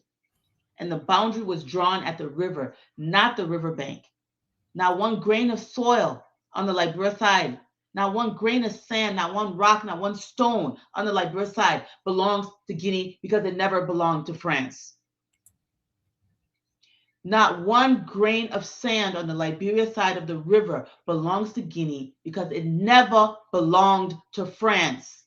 That is the symbol of our resistance for generations, and we playing politics out of it because we don't know our history, we don't know who we are, and we don't respect ourselves, and we don't respect our ancestors.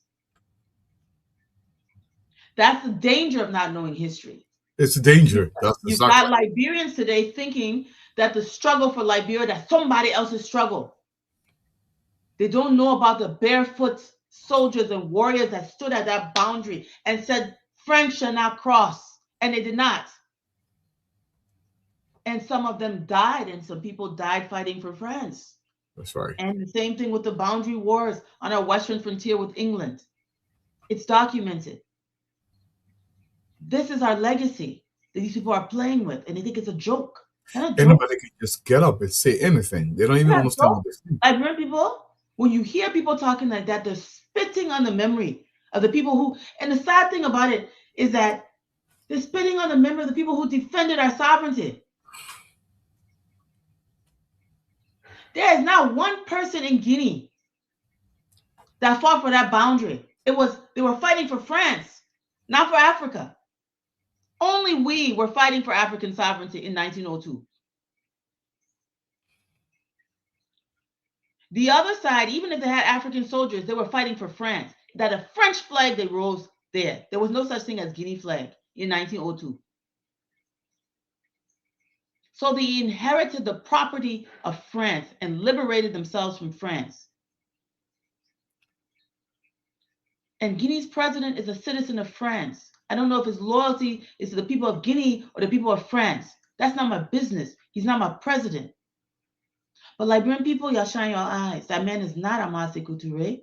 He does not carry his legacy. He does not carry his wisdom or his understanding. He's not behaving like the people who held those offices before him or that office before he did. And you siding with that. Who are you? And Kouyaté tries to run around and act like he's a Pan-Africanist. You know nothing. You know nothing. And that, my brother Dwalu, is the legacy of those half-cocked people that pretended to be progressive. Half-cocked. That's the legacy. These pseudo-liberators that just talk. They don't talk things that they don't fully understand and operate from a position of self-hatred, of low self-esteem, of insecurity. Don't project your low mentality onto the rest of us. Some of us respect ourselves. And every time we see to the Guineans in the fashion that was explained by Kouyaté, you are endangering the rest of us. But Cole, before I play the video, it is worth noting the Willie Lynch letters. One is when the slaveholders here in the southern part of America were having a lot of difficulties with their slaves. And when Willie Lynch came to and said, listen, detach them from their history. Make them feel that they never had any history. The only way you can control our people is to uproot the roots from underneath them. And this is the issue we say to our people every single day. You cannot be in a serious position in Liberia and not fully understand our history. We all have to learn this. We have to understand it. If we do, it will be very difficult for us to just see to another country and say, you know what, wrong? They will not belong to Liberia. They will not belong to Liberia. Even if it's not true, people will stay and say, you know what, wrong? I will defend Mansa until we determine what the true demarcations are. But every single time somebody believes this is not politics. When it comes to the sovereignty of Liberia, it is beyond politics. At this point, we should all wrap our hands around Liberia until we find an amicable solution to this very issue. We have a military junta in Guinea. He would do whatever it takes. He don't care right now. He don't understand. Like Carl said, he's no Sekou Touré. We have a boulevard named after this man in Monrovia for a reason. Because he was a friend to Liberia. He was a brother. And the Guineans are our brothers. We don't want nothing on the border, but by the same token, we don't want to relinquish a grain of sand of our sovereign territory.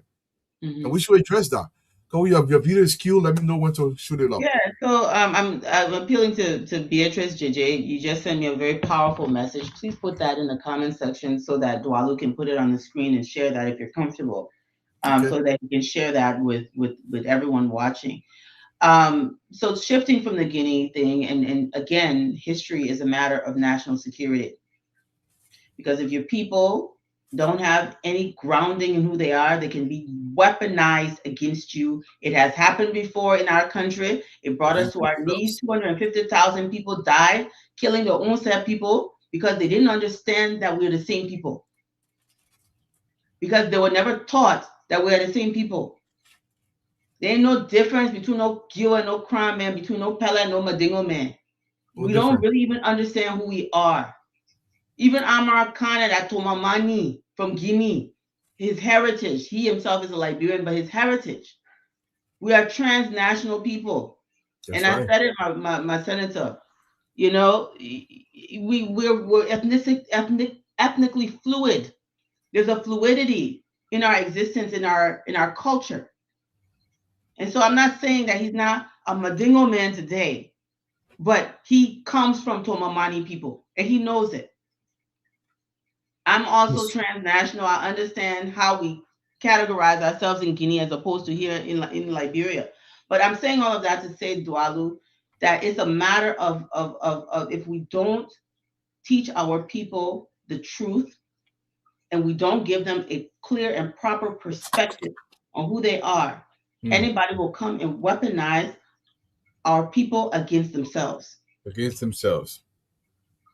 So we're going to shift. It's kind of a hard shift, but I had to get that off my chest because it's infuriating when people sit there and think they're being woke when they're throwing themselves under the bus, talking about Guinea, God, the other way, all of this. So anyway,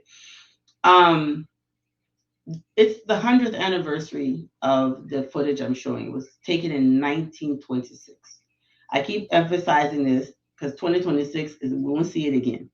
This is the centennial of the first motion pictures that were filmed in Liberia. This is the 100th year anniversary of the first video footage taken in Liberia.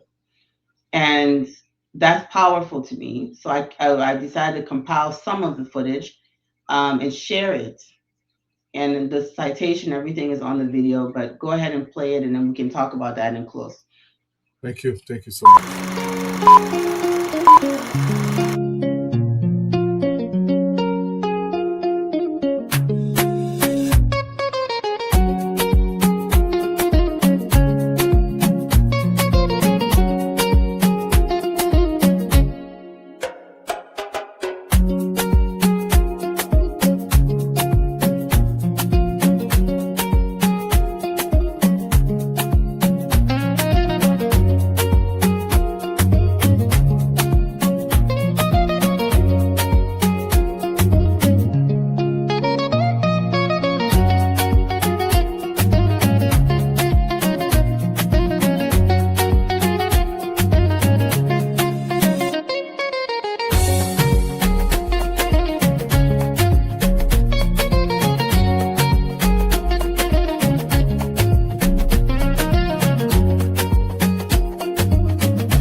Wow, 100 years ago.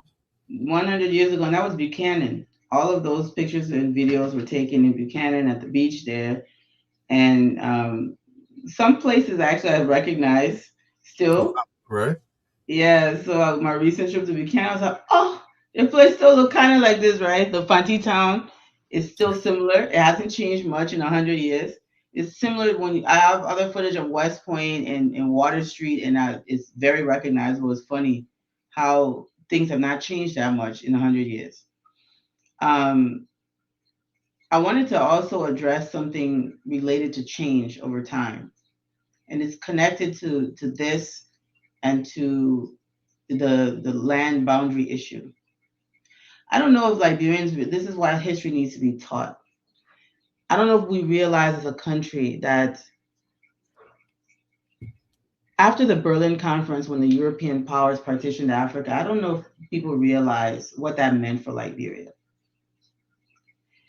And before this happened, the country was going through, we had the Republican Party versus True Whig Party, and everybody was battling, right? When Liberia's sovereignty was under threat, military threat, not just administrative threat, people saying, hey, we need to colonize this place, and the trade embargoes and everything that was going against the country. You know what happened to Liberia? Everybody pulled together. Everybody pulled together. And I'm not saying it was not opposition groups and stuff like that, but the vast majority of people living in Liberia, even the people living in what they call the hinterlands, became courageous and pulled together. While some may have joined the European powers and tried to fight against the Republic, the majority of people pulled together, and that's why Liberia still exists. That is the reason Liberia still exists. And we've talked about on this platform, Dwalu, about the many years of war and strife and upheaval. And I said the really only time since the birth, from the inception of the Republic, from 1847, that we've had total peace, meaning absence of war in our boundaries of our country, was during the Tubman administration, the 1940s. Before the 1940s, Dwalu, we didn't really have peace. There were always wars and upheaval being instigated by outside forces. Talk about our 39 years. So before Tubman took over, we had a constant, perpetual situation of war, rolling wars. The Crew Coast had a series of wars. We're fighting boundary wars on the western frontier. We're fighting boundary wars in northern frontier. Internal conflicts within the ethnic groups. People were fighting wars. People were being, all of us have oral tradition talking about war. I have friends from Didwakin who will talk about, oh yeah, our people said they used to go and fight this other group of Gribble people or the other group of Crew people. Everybody has stories of wars, and those wars are very recent in our collective history. These wars were happening after independence.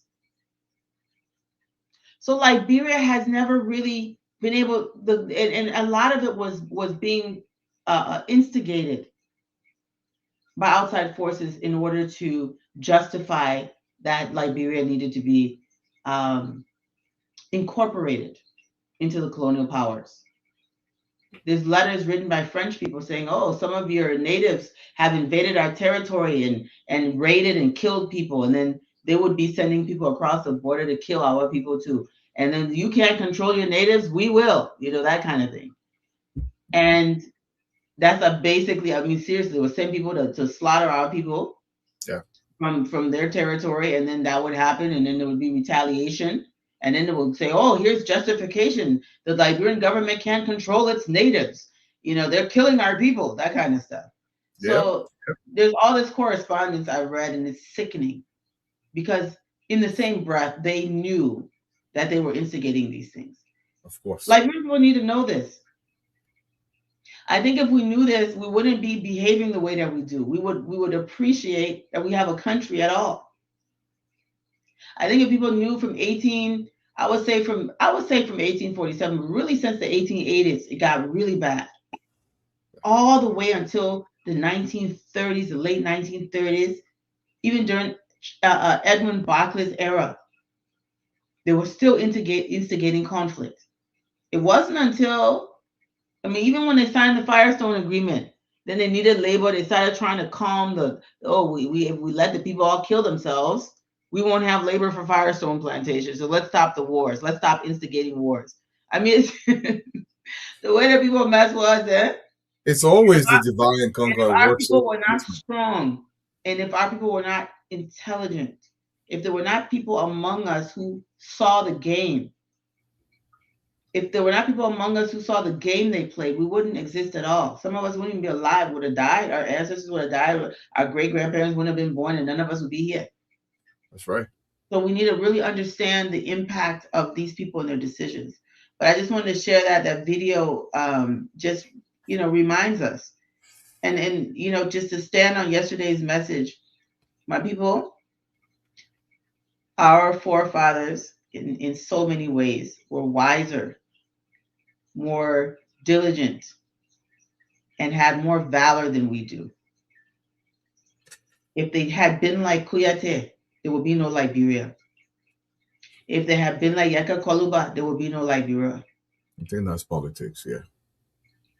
They also have politics to play. And I'm not saying they didn't have traitors back then too. But what I'm saying is most of the people knew better and they didn't follow those kinds of mindsets. Thank you, Dwala. Thank you. And the mere fact that Liberia exists at all is a miracle in itself. I began the conversation this afternoon telling you guys, and the pastor was preaching. I'm not going to play his video again. Some of you guys already seen the video, and say why women letting their 18-year-old and go look for men to provide food for the house. The question has to also be asked: why is the father sitting there and allowing their 18-year-old daughters to become breadwinners in Liberia, especially using their bodies? And I will say this: your children are not your breadwinner. If a girl is born to you in Liberia and she's becoming a young woman, we have to focus to develop her mind, not to go ahead and look for food for you. Not for the mother, not for the father, especially for the father. I know the pastor will put in most of that responsibility on the mother because most of the men are no longer there. But you fathers out there, you have to guide your daughters to make sure they are not going out there to sell their body. I've seen so many occasions and people think they joke on social media. What you ever gave me? These are men talking to the daughter, saying you begin be woman, you ever bring something here for me. What do you expect her to get it from? Where you expect her to get it from? We force these young girls into these horrible relationships. They're supposed to get full far girl pass. They don't know any better. The girl pass are not going to take you anywhere. I'm going to be 50 years old. And then you go give me some kind of 23-year-old girl. What do you think I'm going to carry her? I'm going to use and abuse her and send her back home to you. She has no future, but because I gave you $100, $25, I'll tell you a story in Liberia without mentioning the name. There was a girl, a young girl, beautiful. At the time, she was 19 years old. I came from Intown that day. This old man come, that the girl loved the man gave her $100 US. Here's a real story what happened to this young girl. This guy came in, he was actually Nigerian. Took this girl to Yellow Motel for an entire week, drugged this girl, and did all kind of nasty things to her. She came out to the community practically crazy. It took almost 3 months trying to detox this girl. This is what's happening in the country. We take our young daughters, we still go over the man that are luck. No small girl get love with B-men. I know it's difficult when we're in extreme poverty, but when we take a 19-year-old or 20-year-old, we send it out there, you say, man, go look for it. When you go, you must buy me and some rice, you must buy me one bag of rice. Where do you think she will get the money from? These things we don't want to talk about it, but the fathers especially, if you born your girl child in Liberia, even if you're not with a mom, please look to the girl child. Please look to her. No man gonna give her anything outside of for free. And they're going to abuse and use her in ways that she may not even recognize because she has a very young body, a young mind she has not fully understood yet. Every day, that pastor, Papa, I'm begging you, when you're preaching next Sunday, talk to the men and too. Don't say women and why you letting your daughter and go outside there. When they get to an 18-year-old, her mom voice is not a big voice to her anymore. She thinks she's a woman now, but her power voice will always be over her head.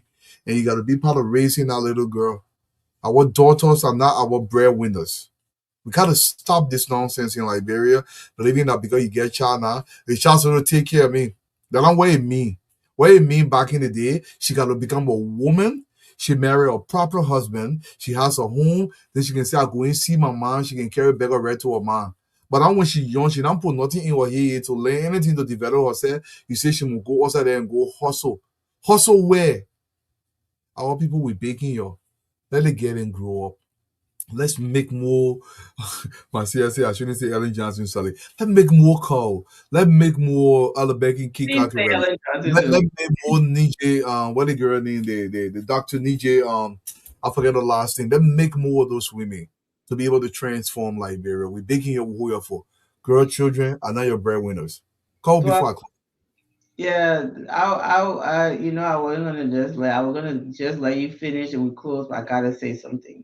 And tomorrow, Friday, y'all watch the history section because what I'm going to do is give you a comprehensive history of child abuse in our culture, where I believe it stems from. The idea that children are property to be used as means of wealth, where it comes from. It comes from a very dark place in our history. And I'll get into more detail, but just to give you an idea, we used to pawn children, and it stems from slavery. People talk about slavery affecting the people who were enslaved. We don't talk about how slavery affected the source of the slaves. Well, you say pawn children, I owe you some money. I don't have money to pay yet. I say, hold my daughter, hold my son. Commodities, they became mediums of exchange. Because of the slave trade, human beings, especially women and children, became things that you could use to pay debts. Are y'all listening to me? Because of the slave trade, women and children especially became property. Not just in Liberia, all over West Africa, but Liberia was addressed tomorrow. I mean, there was this poem, our women, they called them black gold. They're talking about Ghana. And people talked about it as if to say when they called them black gold, it has something to do with their skin color, and it meant that they were gold and they were valuable. They were literally describing property because Ghanaian women were commodities. They were mediums of exchange. You could have, and the Portuguese word for money was the same Portuguese word that was being used. They used guinea to mean slaves and money at the same time. So you wanted to buy a barrel of rum, it's going to cost you 4 guineas. And those guineas, we're talking about black people from the Guinea coast like us and from Sierra Leone in actual Guinea. Guinea is a Portuguese word. When they said 4 guineas, they're talking about us, human beings, for a cask of rum. And even the word we use for Pekin, Pequa or something, I can't speak Portuguese, but that's derived from the Portuguese word meaning little, like a child. Huh. And then if it was 4 guineas, it would be 8 children,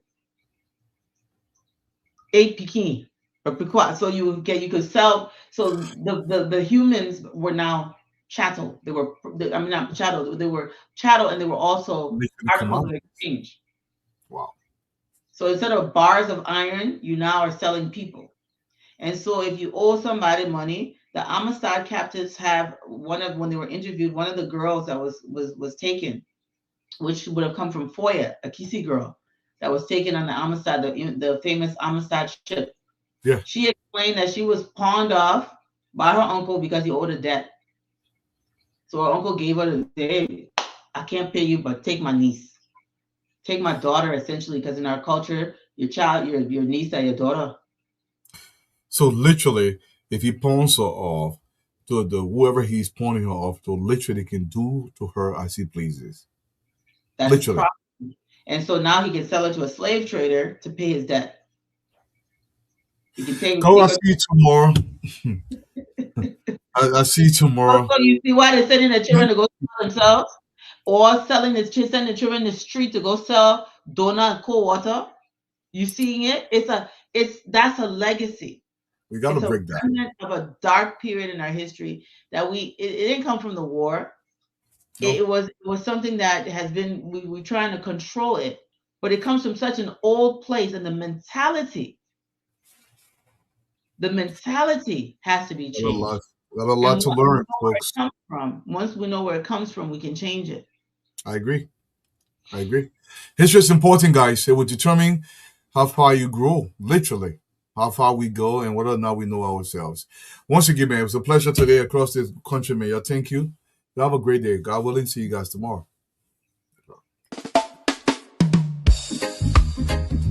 Yeah, liberate developing. This is the Class Reloaded, the #1 online show that brings the truth. Showcasing JNB and JKK progress all across the country. The class reloaded, we are online every day. Showcasing progress the Liberian way. Well, JMB and JKK, they're making the way. The class reloaded, we're shining today.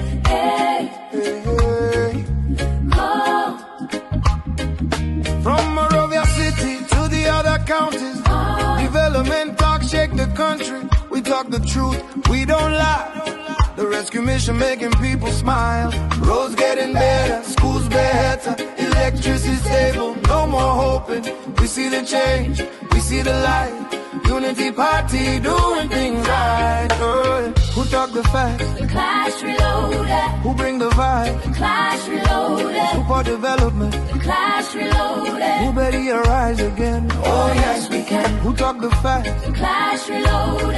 Who bring the vibe? The class reloaded. Support development. The class reloaded. Who better arise again? Oh yes we can. The class reloaded, we are online every day. Every day. Showcasing progress the Liberian way. Well, JMB and JKK, they're making the way. The class reloaded, we shining today.